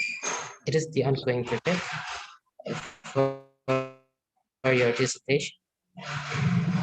Sorry, I forgotten on my videos. Yeah, I forgotten on my. Oh yeah. Sorry. Yeah, it's okay. It's okay, Pak Alim. But please let us see your video in the Q&A session. I will read the full title of the ongoing project of Samia, Women in Indonesian Ulama of the 19th Century to the Present Day, the quest for a religious leader in the development of a new kind of theology. Is that right? Yeah, okay. So I suppose I suppose that you are about to talk about the effect of pandemic on religion through the gender lens. Is that right? Yeah. Okay, so it's 30 minutes or 45 minutes from now. Please, Samia. Thank you very much. Assalamualaikum warahmatullahi wabarakatuh. Thank you so much for this amazing invitation. Terima kasih banyak. I am extremely happy today to share, to discuss about such an important topic, women issue within the pandemics. We've heard a lot about this, but it was completely blurry and we didn't really know where it was going. And I believe the pandemic order kind of appeared as chaotic. And so I think today's initiative and today's conference, I hope, will help us, thanks to the perspective of the amazing speakers sitting with us today, to understand a bit more of what is happening within this pandemic. So the outbreak of COVID-19 led actually to a wave of discourses that has invaded the public, the private, and the digital sphere. these discourses, they reflected the global chaos, a chaos that is crossed by deep local, political, and social mutation, and that actually blurred the complexity of the established religious, social, and political orders. What I noticed is that the diversity of discourses registered, emerging from conspiracy theories to voices of contestation from the civil society, it has shown actually the consequences of the uncertainty and the outstanding nature of this COVID-19 pandemic. For example, conspiracy theory united religious and also non-religious actors, believing that the pandemic was on Monday the anger of God, on Tuesday a soldier from Allah sent to Chinese people for their repressive policy towards Xinjiang Muslim, on Wednesday it was a curse to non-believers and enemy of God of Jesus Christ. On Thursday, it was the condemnation of Jakartan people who dare to eat non-halal food as they cause disease. But all this conspiracy theories narration didn't let the female condition and female body outside of its imagination. Let's take, for example, the example of face mask. So, the kewajiban untuk memakai masker was actually read in French context as a revenge from the conservative tenets of Islam who were in favor of memakai chador, so burqa or niqab, you can call it however you want, for Muslim women. Jadi kewajiban untuk memakai masker dibaca di dalam konteks wanita di Prancis sebagai sebuah simbol balas dendam dari pro-konservatis Islam itu. Bahkan pada tahun 2011, keputusan dilarangnya pemakaian cadar di ruang publik di Perancis menguatkan naratif konservatif tersebut.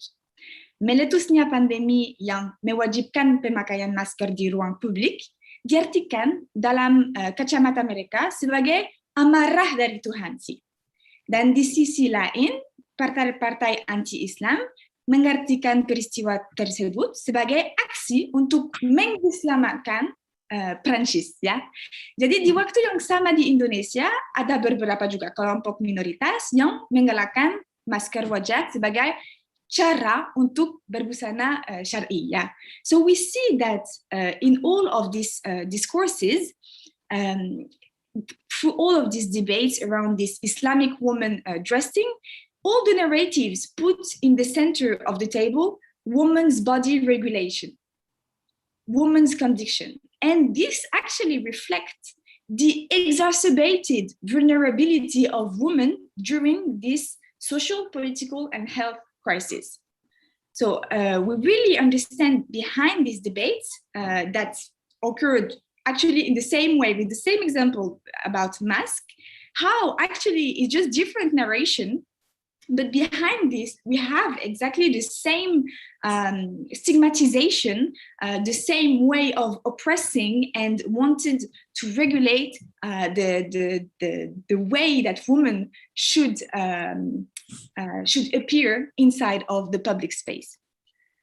This chaotic order, resulting then from the pandemic, challenged the traditional religious authorities. And this presentation here today will try to depict the investment of women, especially on the digital sphere, as I couldn't go to Indonesia, so I will mainly talk about the digital sphere, during this pandemic, by questioning, first of all, their dissemination of knowledge and performance of selfhood on social media and digital platforms. So we will focus on the construction and on the transformations of their religious authority, trying to understand their legitimacy. So this leads me to part one, woman agency and traditional authorities. We live in a world in which the increasing reliance of Muslims on social media when practicing their faith caused the emergence of what Gary Burns called a severe Islamic environment, with the development of a religious authority built online.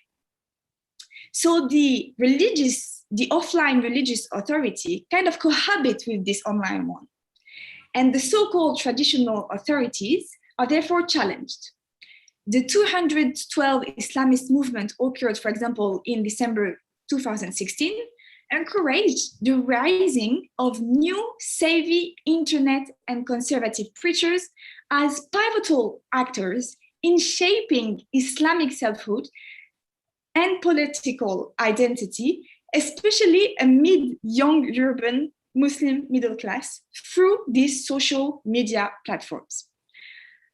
The emergence of these conservative Muslim preachers has challenged the religious authorities held traditionally by moderate Islamic organizations such as Muhammadiyah Nahdlatul Ulama. During this pandemic, the emissions of religious fatwa is extremely interesting to read, because their emissions of religious fatwa to stay at home, pray from home during the outbreak, could actually be understood as being part of their effort to reconquer this lost religious authority taken by the savvy conservative preachers that we find online. They took a very important role in contesting the conservative outlook, demeaning, for example, the infectious virus into conspiracy theories. Conspiracy theories that actually would also connect woman issue with this reading as being made to deconstruct Islam. I think you've all had experiences in reading this story through WhatsApp message group, on social media, to viral videos. I think we all seen it. I'm not going to talk too long about this. So these conservative trends, like I said in my introduction, they were seeing all these restrictions, all of these fatwa that were emitted from this traditional religious institution as actually being made in a complotist, in a conspiracy way to destruct Islam. So we had since the beginning of the pandemic this kind of on and off discussion from all of these actors of one big narration. And the social praxis engagement of traditional religious institutions during this pandemic is outstanding. Because what we saw is that they did not only issue fatwa to adjust religious and social activity by modifying particular sites of rites, of worships, but they also urged fatwa on social engagement and practice to help people during these exceptional circumstances. They have been extremely avant-garde in, for example, deploying a social mission and practice to save people from the hazardous virus. So what we saw is that this organization, they urged these congregations and Muslim fellows to help people, especially vulnerable groups within this pandemic, by distributing masks or necessities for families affected by COVID-19 disaster. And for example, we have Muhammadiyah in Indonesia that published several fatwas to encourage social charities in the pandemic era.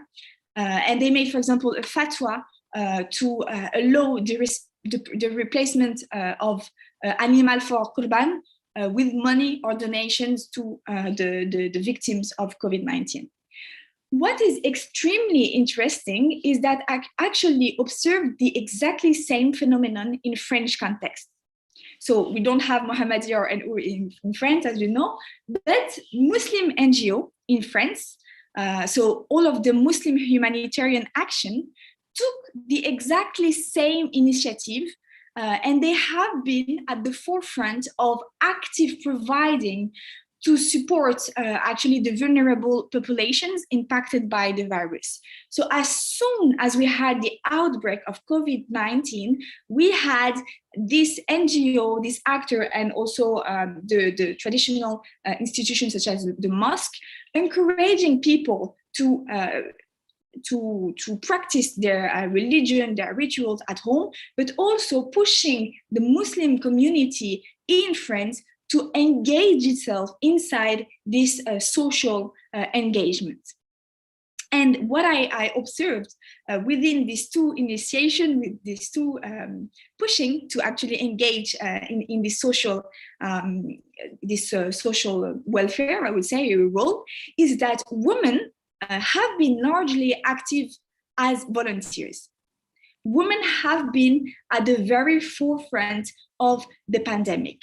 They have been at the very forefront of the pandemic, first inside of the familial cells, because so in Indonesia or in France, women were seen as the responsible to make the health protocol actually followed by the members of their family. So we talk to women sebagai ibu ya, yang really menjaga keluarga and its beloved, but also inside of this NGO, what I observed that they have been helping, for example, in France, homeless people, asylum seekers, migrants, low-income families, and in that regard, I think the crisis, the pandemic, this chaotic order has probably contributed in France to bring to light the value, the true value of Muslim NGO in this political game,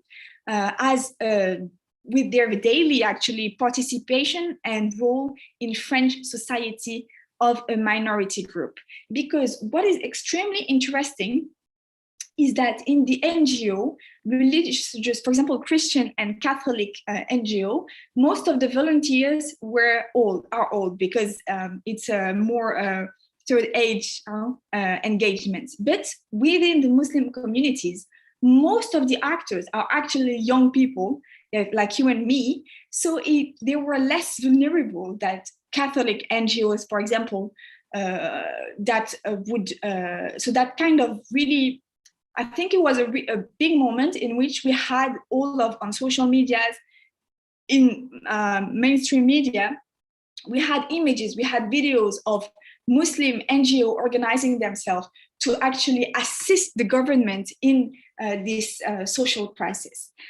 And we by seeing actually the role of women engaging themselves, for one time, I would say one positive thing that I've seen during this pandemic is that women, Muslim women, minority in France, were quite far from polemics around, for example, Islamophobia, hijab, and inequality of gender, and they were shown through their social engagement.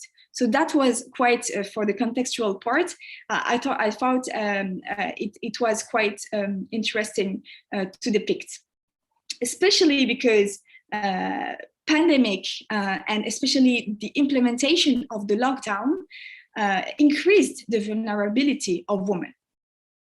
Because by staying at home, the danger of suffering from gender problem is even harder, right? If you are at home whole day, so we saw the huge increase of cases of domestic violence, of marital rape. Also, the mental burden of women has been heavier and heavier because women do not only have to think about her professional life, but also have to deal with the special condition of this pandemic. So, for example, providing education, following the education from the kids at home. So we had all of these issues in filigrane.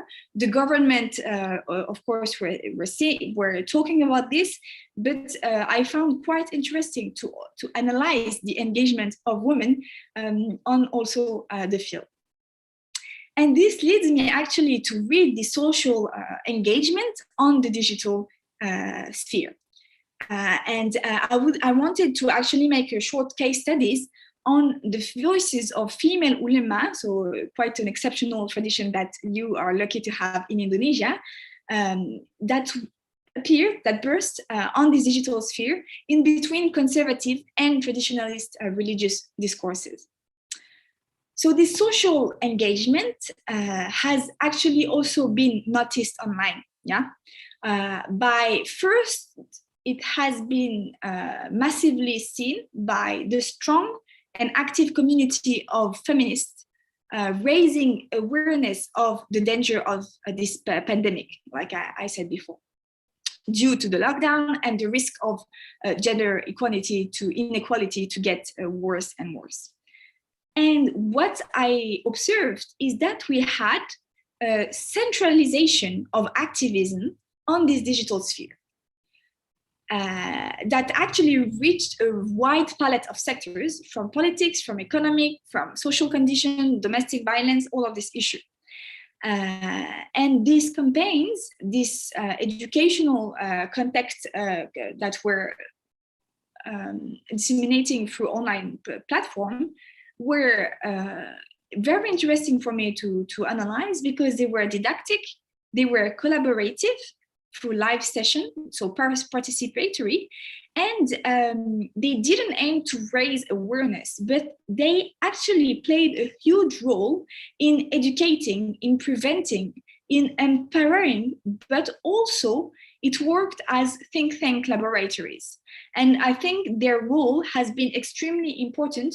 For example, the case for the discussion of the project bill of RUU PKS, that really showed actually the liveliness of gender activism and brought, I think, different colors of discourses, different colors of gender activism together by bringing different associations together, different activists, and organizing these discussions online. And I believe this is extremely important, because through this digital sphere, the gender activism actually reached directly women to their home.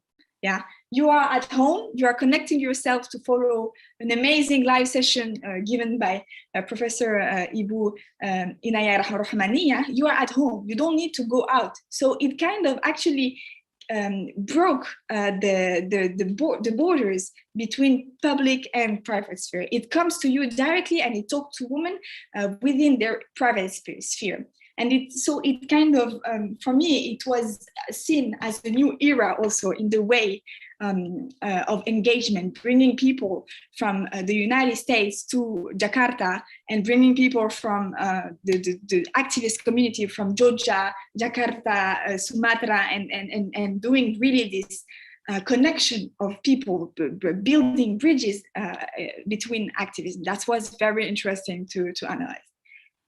And linking it to the disorder and the chaos caused by this pandemic, I actually had quite an interesting time by reading this actually turning point in a historical perspective, by actually linking the role undertook by women in this pandemic with different other crises of Indonesian history. Because when you are in such crisis, the exceptionality circumstances of the crisis actually blurs the capacity, the certainty to read tomorrow, meaningly the system, the order, and also the constellation of the field of possibilities. And the role undertook by women, for example, during colonial wars, the Indonesian Revolution, or the fall of Suharto regime, are actually lenses to observe how particular circumstances, how exceptionality of order, how chaos actually allow women during all these crises to actually widen their agency. And that's what I also read right now with the pandemic. So the pandemic worsened the condition of women on so many ways. Like the gender issues are like endless. We can discuss about one of them each, right? But this disorder and this chaos also widened the agency of privileged women to disseminate their activism. And it was actually the case of Perempuan Ulama on the digital sphere during this pandemic. It was, for this woman, an enlargement of their religious, professional, social, and political agency, an enlargement of their capacity of action, an enlargement to the audience that they could reach. If we take, for example, the case of Keadilan Gender Islam, which is a program launched by Ibu Nyai Nurofia, when she started this KGI Gender Islam, she started offline. And she was explaining to me, for example, when she started offline, there were 50 students, for each sessions. If you look at KGI now, that she launched online since the beginning of the pandemic, we have 1,000, 2,000, 3,000 participants. And this is quite crazy if we look at it very closely, because at first she told me that she was actually inspired by online preachers, but she didn't have the idea to preach online, to explain her way of reading the text, to explain her methodology, to explain her argumentation online. But it was this exceptional condition that rushed her in the beginning of the pandemic to use social media platform to do this work online. And preaching online, doing live Zoom conferences online, actually breaks the geographical borders. When you preach or when you teach in a class, you have, people originally from different cities, but the people that come is only 50% from the city. Here we have connection. We break out the boundaries and the distance. And we also break out the social classes, I would say fragmentation, and also the gender. People in the audience, they were men, women, and I just took this example as a case study, but you can also analyze it in every presentations, in every Zoom conference, in every webinar that this amazing and inspiring woman gave, is that it breaks the boundaries. There were men, there were women, there were people from different social classes, from different geographical origins, there were people from different religious convictions, people from the environment of pesantren, people from urban university. So really we had kind of a melting pot of people accessing to these sessions that not only, also this broke, I think, the traditional way of, how can I say, of discussing religious issues, because what we had in these sessions, it was not only to get legal answers on religious matters, but it was some women explaining how to build an argumentation, explaining their own methodology, and invite people in the audience, thanks to the participatory live session that they were giving, to sharpen a critical way of understanding religious text, and by inviting people to think by themselves. So I've observed this from really far by joining this session, and I found it extremely interesting from a historical point of view, because what we see through this dissemination of knowledge by women themselves is that they perform selfhood. We were not seeing this as part of this organization or this Islamic tendency, but they were performing selfhood. They were individuals sharing their understanding, knowledge, and raising awareness on certain social issues.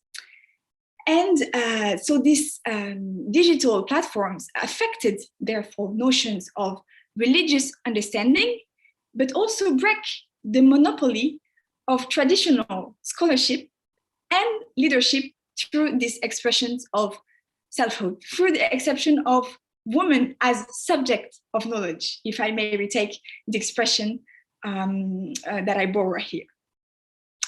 I think pada waktu normal ya, pengetahuan religius diselenggarakan oleh institusi agama. Dengan itu terdapat monopoli akan cara memahami agama dan otoritas untuk normativitas. Sementara pada waktu krisis, institusi maupun individu memiliki kesempatan untuk meluaskan cara berpikir mereka masing-masing. So I think that was really a turning point. And if you take it on, again, because I'm anak sejarah ya, so I go back also, I like to take distance and to not only see this as exceptional, but trying to see what happened in the story and trying to connect elements together. For example, if you take the print revolution for the Protestant Reformation, the print revolution challenged the religious authority. And it's by challenging this religious authority that it allowed the Protestant Reformation. And today, I think with the fact that people rely more and more on this digital, it means that we have a growing accessibility of the religious text and also of other different visions on this religious text. And it can be actually linked to the growing accessibility of the religious text that allowed people in Christianity to challenge the status of the clergy that led to Reformation. And the digital space, I'm asking questions here, might also have some reformist power if we look about it, because it appears as to bypass some traditional canals of religious education and opening the way to voices that remained unheard or delegitimized, or voices that could only reach a certain amount of people. So we can see that this digital space, especially in this pandemic order, can be a gate for orthodox discourses in a modern package, but also a gate and a space for female reformist voices of Islam. So to conclude, I would say that women that have been the objects of many religious discourses before and during this pandemic, that have been vulnerable to suffer from the effect of this pandemic on a social, political, religious narratives. But women during these pandemics actually also gave exceptional circumstances, and this chaotic disorder also gave to some women the opportunity to become subject of their own condition and to advance the gender equality struggle. So this is it for me. Thank you very much for your attention. Thank you very much, Samia. If I need to highlight, if you need me to highlight what Samia has presented to us, the first one is the disorder allows women to widen their agency. Disorder and chaos allows women to widen their agency. And that is what we call in Indonesia as the power of kepepet. So our exceptional, our burdens, our disability to do things in a normal way, force us to think out of the box, and that inspires us the new ways to do other things, and in turn to widen our agency. And I have the question. Before the Q&A session, before the pandemic, you talk about the bringing the elements together, and you're talking about the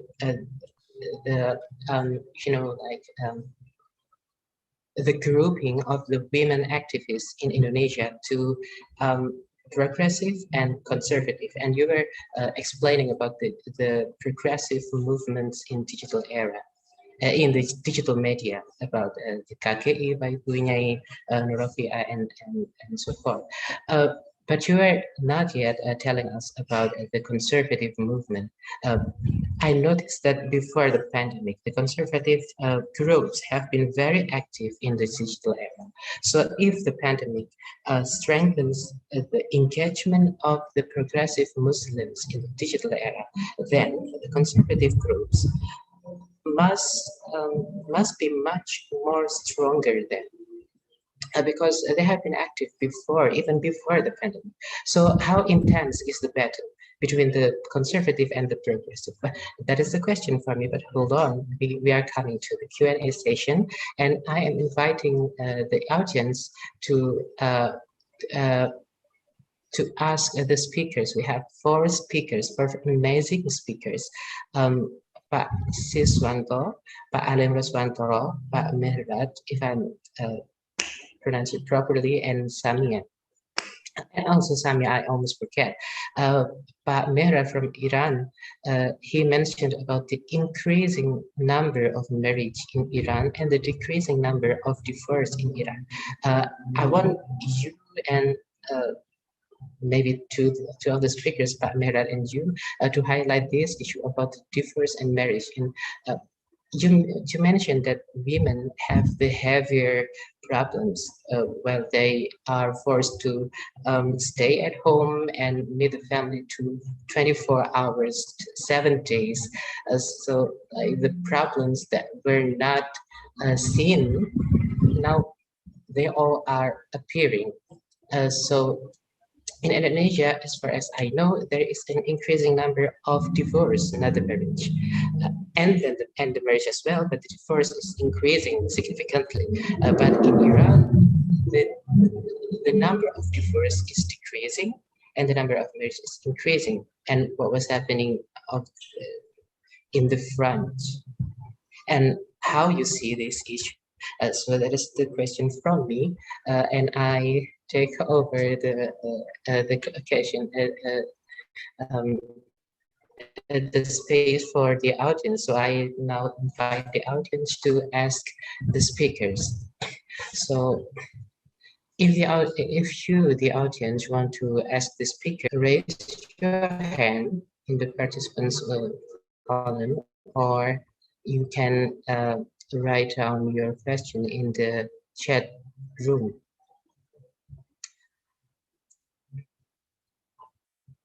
I'm told that Mas Ayu want.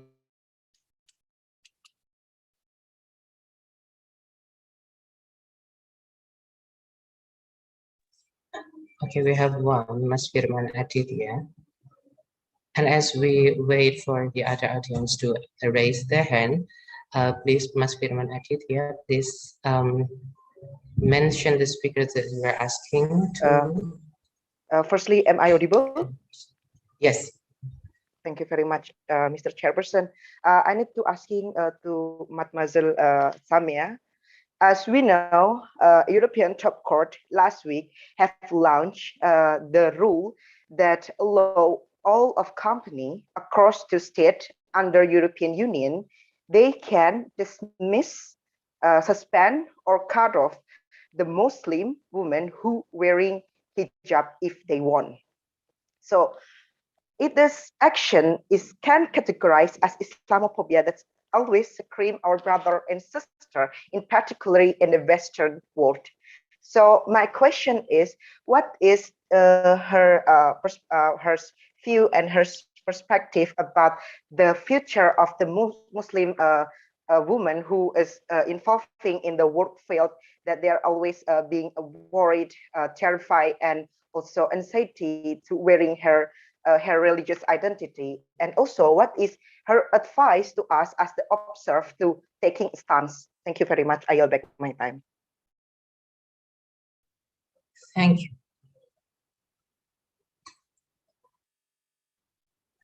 Should I answer directly, or do we take all the questions and then we answer? Hello? Actually, I want to collect the questions, but okay, because we have still one question, so as we wait for the,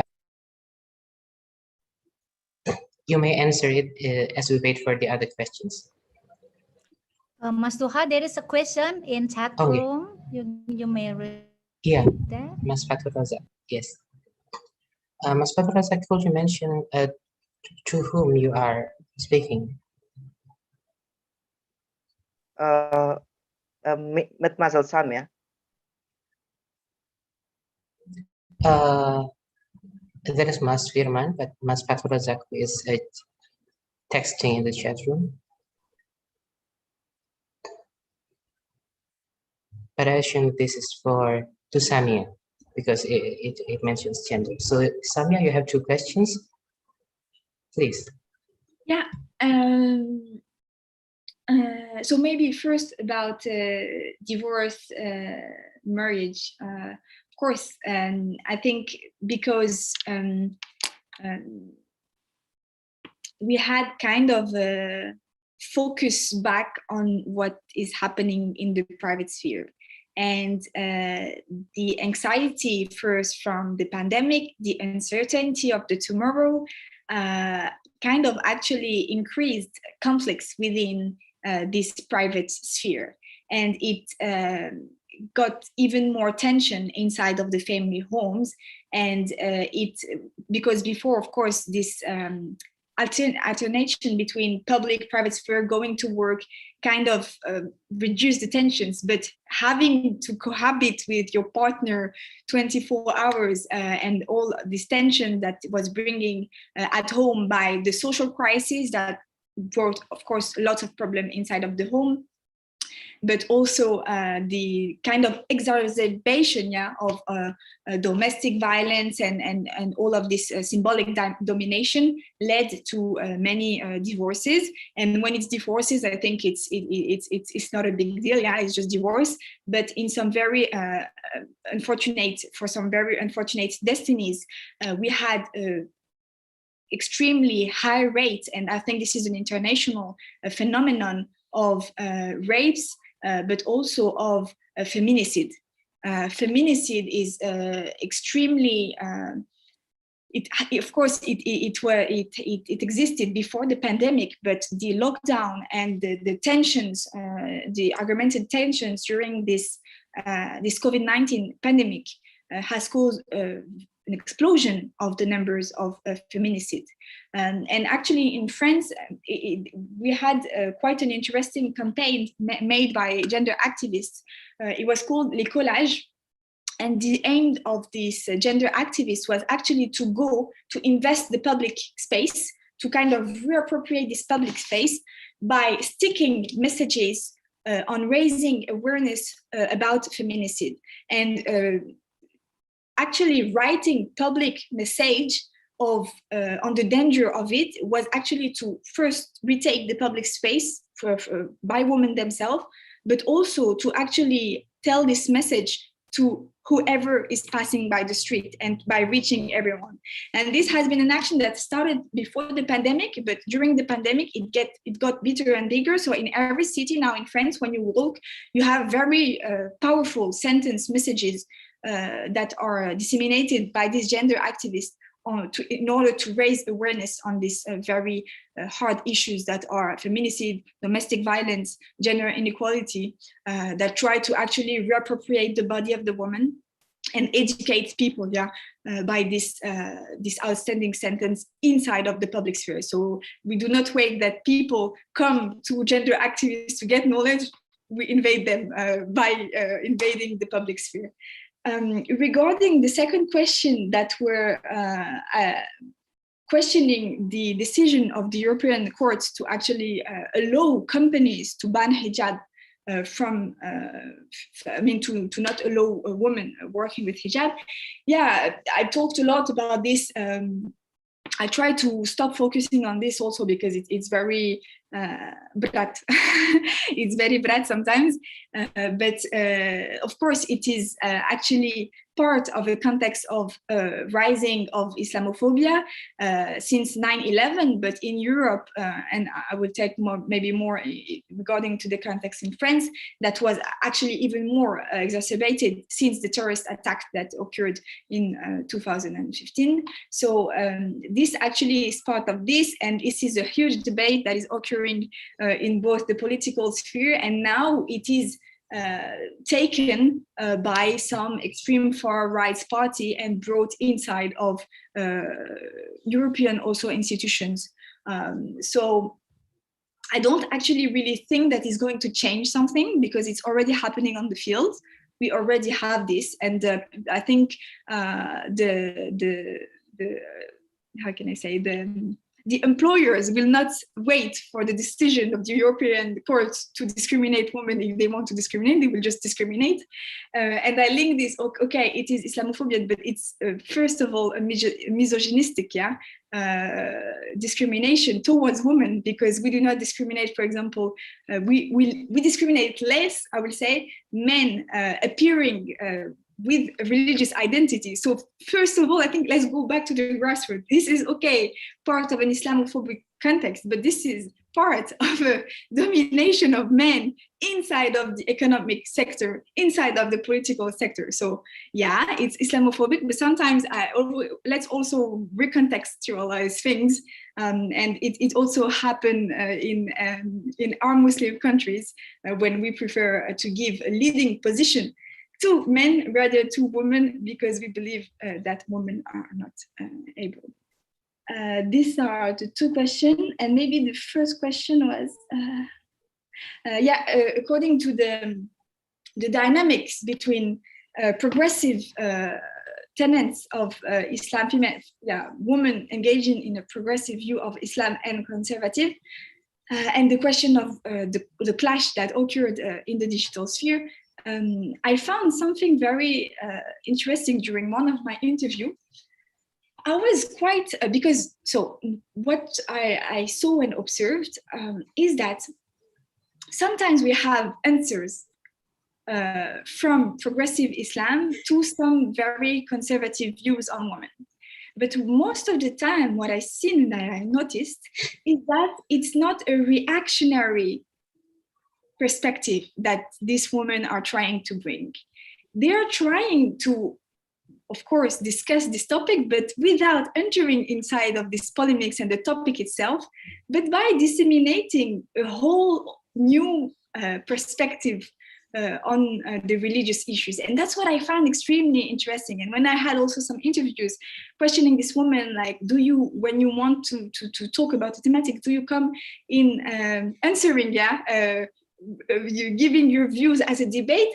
And what I found is, that's what's really interesting, and that's why I believe that they are really intellectuals, is that they just disseminate their way of thinking, and they are not here to react or to, of course, for some bills, and they will give their perspective to the way how they see that this bill can be oppressive, can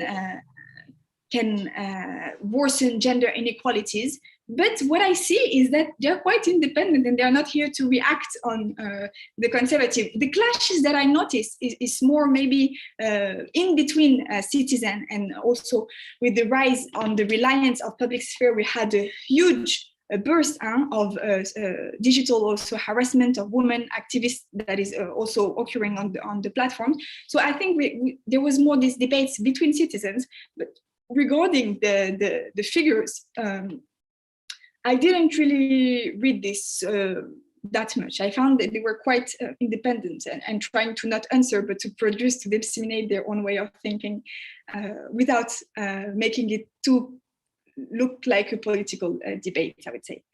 And the woman partisan of conservative Islamist movement, of course, they didn't wait the pandemic to disseminate their views and for example the call to go back to Khilafah, because it will all this ideology thinking that we have to go back to this era in order to get closer to the essence of Islam.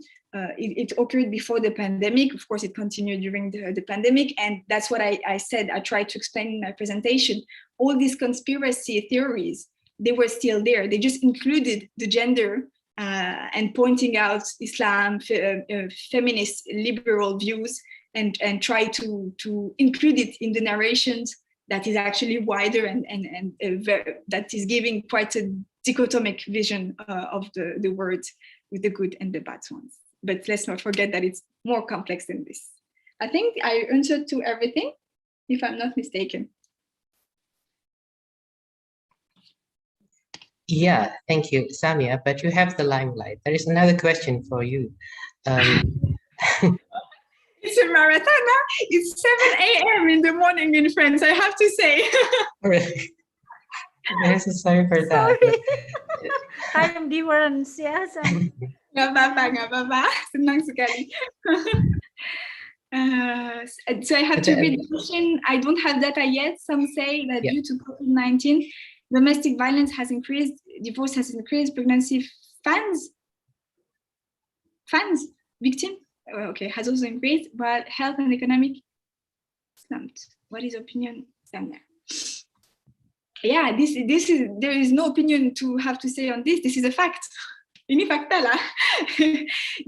Of course, what I tried to explain is that all of this increased because we are in a moment, I think, of big anxiety on the tomorrow. We are in a moment of uncertainty. We are in a moment in which we spend all of our time inside our home. So maybe the problems that used to be more balanced 50% outside the home and inside the home, now it all occurs inside the home, and it makes women, so the ones that are dominated, the ones that are oppressed, even more vulnerable. So I think it's just an exacerbation that what we had before the pandemics, and so that's why the figures actually burst, because it all happens now in the most of it happens in the private sphere.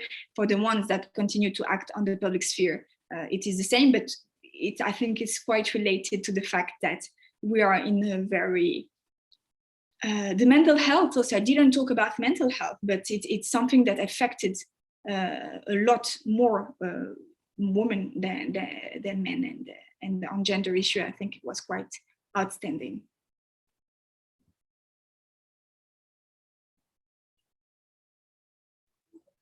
Okay, thank you. Thank you, Samia. That is very interesting and that is very enlightening.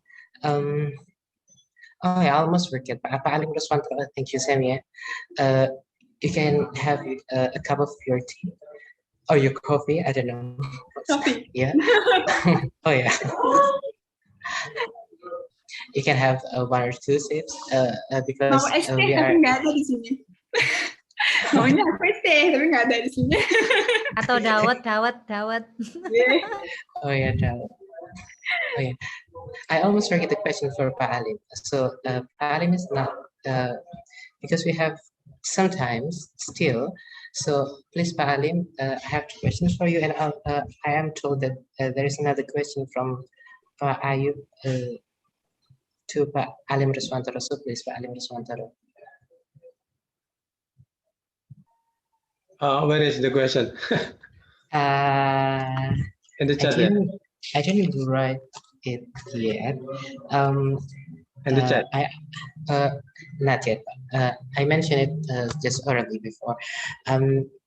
Is that isn't it a really phenomena? Really an old phenomena, the post-truth. I mean, the freedom for people to express their opinion about one reality, their perception about one reality, is an old phenomenon. And if it is emotionally motivated and politically motivated, wasn't it the case about the hadith? Di hadis itu ada beberapa, karena saya dulu anak TH ya Pak, anak IAT.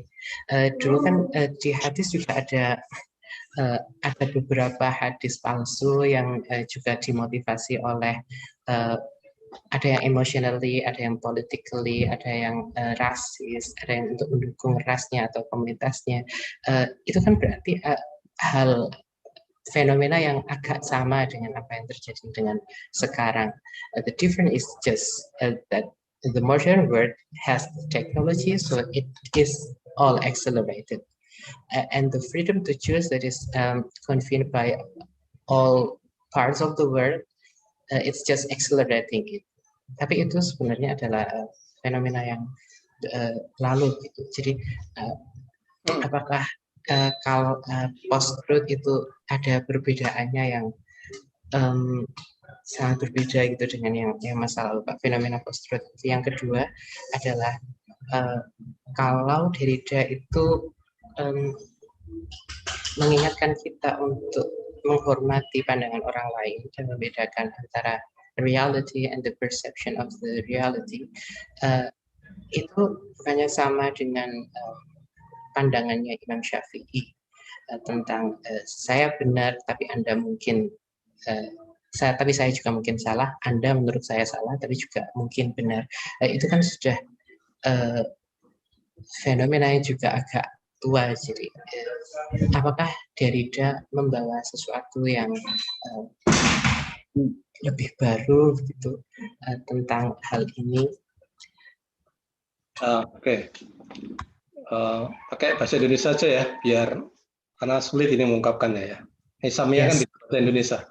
Samia juga bisa bahasa Indonesia. Ya, jadi peserta kebanyakan pasti bahasa Inggrisnya lebih baik, tapi bisa memahami bahasa Indonesia. Jadi ya kalau dulu di era sebelum ada internet kan kita belajar agama itu dari tokoh-tokoh agama kan, Mas. Ya. So kalau belajar dari tokoh-tokoh agama, jadi ada big name dari guru agama dan sebagainya, kiai dan sebagainya. Buku-bukunya juga ya kita belajar di sekolah-sekolah formal gitu. Tapi kan kita taunya yang namanya ustadz itu orang yang paling pinter ya, hanya akan pinter pengetahuan agama itu hanya orang-orang tertentu kalau dulu kan. Tapi kalau di era in the era of the world with internet itu ya, itu so many information we can get from the internet, both directional information, academic information, or emotional, sentimental information. And semua orang bebas memilih kan, Mas Anduha ya, bebas memilih. Nah, menurut saya Derrida ini kan dia hidup di abad 20 dan sampai sekarang ya. Jadi sebelum banyak isu tentang post-truth, sebenarnya filsafatnya Derrida ini sudah menggambarkan, kayak memprediksi bahwa hal ini menjadi sahadah sekali di dunia internet ini. Ya, saya sekarang mungkin Mas Dua juga melakukan, kalau ini saya suka mendengarkan, saya nggak usah nyebut nama di internet, nggak enak ya. Saya suka mendengarkan ceramah Ustadz si A, Kiai si B, si C. Saya malah senang mendengar orang yang sebenarnya bukan tokoh agama, tapi pengetahuan agamanya bagus. Padahal dia mengkonstruksinya dari informasi-informasi di internet. Jadi banyak yang bukan tokoh agama, nggak pernah belajar di pesantren, nggak pernah ini, hanya comot-comot pandangan dari sana sini, dia bisa punya konstruksi kebenaran mengenai agama. Dan ketika itu masuk ke sosial media, kan dikonsumsi oleh banyak orang. Nah, sehingga di dalam era dunia dengan internet itu sebenarnya kebenaran itu tidak bisa dikendalikan. Kalau Derrida kan dalam teorinya different itu kan, kalau dalam bahasa Inggris ada difference and different. Ya, jadi faktanya, coba Mas Duha, saya tanya Mas Duha, pengetahuan keagamaan Islamnya, what is about your religious knowledge? I think your religious knowledge is interpretation of religious interpretation of religious interpretation of religious interpretation, and so on. Yeah, you never read an understanding directly to the Quran. Of course, you read the Quran, yeah, but you use the interpretation from the big Islamic scholars in the old time, yeah, like the Imam Shafi'i, yeah, Imam Ghazali, and so on. Yeah, but that is the interpretations. Jadi Derrida ini sebenarnya kalau kita lihat Al-Quran itu sebenarnya dia punya makna, tapi kan transenden. Mas Dua nggak pernah bisa memahami makna yang transendental dari Al-Qurannya itu sendiri. Yang bisa Mas pahami adalah interpretasi orang. Dan ketika Mas Duha memahami interpretasi orang, Mas Duha sedang membuat interpretasi tentang narasi keagamaan Islam Mas Duha sendiri. Dan ini nanti dibaca orang lagi memunculkan di dalam konteks baru, memunculkan pemahaman yang baru lagi. Dan Derrida mengajak, defer aja, dipospon aja ini. We have to postpone on the transcendental meaning. Why? Because we never can talk that meaning. Dipospon aja. Nah sekarang ini kan banyak orang yang mengklaim bahwa inilah maksud Allah Subhanahu Wa Taala, inilah maksud Nabi. Padahal maksud dia, maksud dia. Memaksa orang seperti itu. Nah Derrida itu justru ingin melindungi Al-Qur'annya sendiri kalau kita lihat filosofinya. Dari siapa? Dari kesewenangan subjektif interpretasi orang-orang atas Al-Qur'an. Apalagi orang itu bukan mufassir kayak Mas Duha kan mufassir, minimal alumni studi Quran dan hadis, kan? Nah itu jadi problem Mas. Nah apa saran Derrida? Oke, rayakan saja perbedaan itu. Ketika ada perbedaan yang macam-macam, termasuk perbedaan keberagamaan di Indonesia kan, masjid-masjid masih ada, termasuk di daerah saya. Tidak mau prokes Mas, They are praying without prohi kalau bahasa Inggrisnya without what is protocol of health, without wearing masker, without social distancing or physical distancing, they are doing religious ceremony, inviting many people, the crowd and so on. Nah ini menurut saya masih ada yang seperti itu di Indonesia. Mengapa mereka melakukan itu? Karena keberagamaan mereka dibentuk oleh opini-opini yang dia tangkap di dunia internet salah satunya. Dan dia mengatakan, Allah pemerintah itu apa? Ini tidak ada nih COVID Ini dia mau mengacaukan umat Islam, menjauhkan dari masjid. Kan itu mempengaruhi perilaku juga.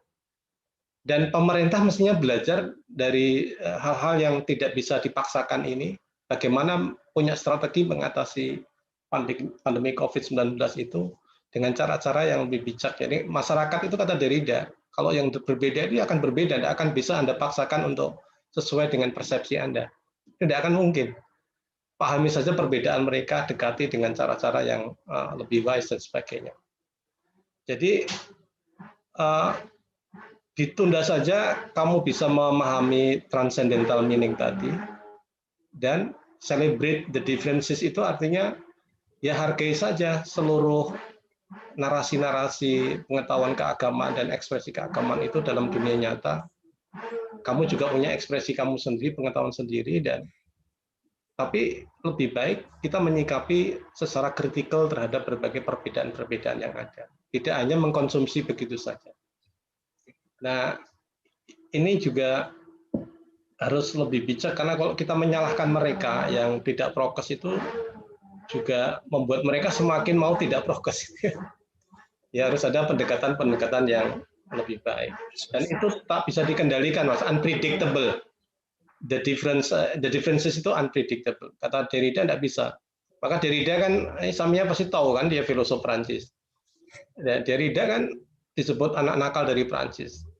Lalu Derrida ketika ditanya mengapa perbedaan-perbedaan muncul, lalu perbedaan-perbedaan ini di dalam komunikasi, dalam ruang diskursus, di ruang publik itu akan mengarah kemana? I don't know, I do not know the directions. There is no the directions, concerning the differences, dan seterusnya. Jadi lebih baik tadi kalau yang disebut yang penanya tadi yang ingin nangis juga banyak perempuan hamil yang meninggal, mungkin tidak hanya itu banyak anak yang kehilangan orang tua kan ada anak kecil yang kehilangan bapak ibunya itu banyak lagi cerita-cerita yang mengenaskan lah di situasi pandemi sekarang ini. Tapi karena kompleksitas yang sangat tak terbatas itu dalam situasi yang tak terkontrol ini, disiapkan saja mental kita kalau kita pakai perspektif Derrida. Itulah kenyataan Jadi akan banyak yang berbeda, tidak sesuai dengan keinginan kita, tapi apa daya kita tidak bisa mengendalikan apapun ya. Kecuali kita hanya bisa mewacanakan di ruang publik. Kalau mereka suka ya diambil, kalau enggak ya tidak. Ya. Mungkin itu Mas Duha ya. Iya Pak, terima kasih. Terima kasih. Saya jadi ingat, tapi saya tidak bisa mengatakan saya jadi ingat karena saya tidak pernah lupa. Sebelum Derrida masuk ke pikiran saya, yang sudah mempengaruhi pikiran saya adalah mantra dari Bu Inaya, dan kayaknya itu bukan hanya saya tapi banyak sekali mahasiswa. Menurut siapa? Itu adalah mantra dari Bu Inaya yang selalu terngiang dan kami tidak pernah lupa, dan itu sudah mengawali perjalanan kami sebelum masuk ke Derrida dan yang lain-lain. Jadi untuk respect the others, untuk tidak langsung truth claim, itu mantra dari Bu Inaya adalah itu menurut siapa. Saya jadi ingat itu selalu. Jadi terima kasih Bu Inaya. Ada pertanyaan, there is a question from Mas Ayub to both Samia dan Pak Siswanto, but I'm not doing a cherry picking, but because there is a time limit, and actually there are a lot of issues that we are wanting to talk about, but there is a space and time, and we have the limit for those areas. And so I'm not doing cherry picking again, Mas Ayub, tapi kita harus segera istirahat juga. Dan saya harus mengingatkan kepada para audiens juga bahwa setelah istirahat ini kita juga memiliki sesi panel, diskusi panel pada 13.30, ada 3 sesi. Nanti silakan masuk ke panel-panel tersebut, tergantung mana yang Anda sukai atau tekuni atau tertarik pada panel itu, silakan nanti masuk. Nanti dimulainya jam 13.30, kita istirahat sebentar. Dan untuk menutup ini, thank you all, thank you Samia. Ini sangat-sangat berbeda waktunya dengan di Perancis, jadi Samia kami sangat menghargai. Terima kasih sekali. Terima kasih juga untuk Pak Halim Roswantoro, Pak Siswanto Masuri, dan Pak Mehrat. If I pronounce the name properly. Sekali lagi. Dan terima kasih juga pada panitia dan juga Bu Inaya yang telah berkenankan saya untuk ikut dalam USICON ini. Saya sangat senang sekali, ini sangat very enlightening, very important. Jadi terima kasih sekali. Saya mohon maaf, itu yang terakhir dari saya mohon maaf kalau saya terlalu melakukan banyak kesalahan, jadi saya mohon maaf. Sekali lagi terima kasih sekali untuk semuanya, dan Assalamualaikum warahmatullahi wabarakatuh. Waalaikumsalam warahmatullahi wabarakatuh. Thank you very much everyone. Great. Jam berapa masuk lagi Mas Duha? What time is the next program? 1:30 I think. Okay, 1:30. 1:30 please everyone. Pak Samia terima kasih, nanti ikut lagi ya Pak Alim, Prof Sis, dan Mr. Sorry. Salam kenal Mbak Ibu Samia. Salam kenal semuanya. Salam kenal semuanya Bapak Ibu peserta. Terima kasih semuanya. Sukses Bude, sukses Bude. Terima kasih. Amin, terima kasih Pak Dekan. Namanya sama ya, Inaya Samia ya. Mbak Samia harusnya di Indonesia, tapi di Usuluddin, tapi karena visanya belum turun ya Mbak Samia. Belum. Usuluddin Ya. nanti. Saya anak Ibu Inaya Rohmania aku. Oh. Mirip. Siap jadi induk semang. Pak Sodik siap jadi induk semangnya. Bisa Mbak Samia, Pak Sodik itu dekan fakultas. Sofi yang punya pesantren itu. Oh iya. Ini Pak Dekan Fakultas Ilmu Sosial dan Humaniora, punya pesantren. Katanya mau Mbak Samia tinggal di sana. Di kamar pengawas. Nanti kalau pesantrennya namanya pesantren Sofiullah, Bu Samia, Mbak Samia. Kalau ke Indonesia jadi belajar bahasa Sofiullah As-Sodik. Ini ono sing ayo do rebutan ya. Ini Prof Alim, selamat Prof Alim. Oh, Prof Alim, terima kasih Prof dari Komnas ikut bergabung. Terima kasih Bu Dekan. Terima kasih Prof, luar biasa ini. Salam kenal Prof Alim.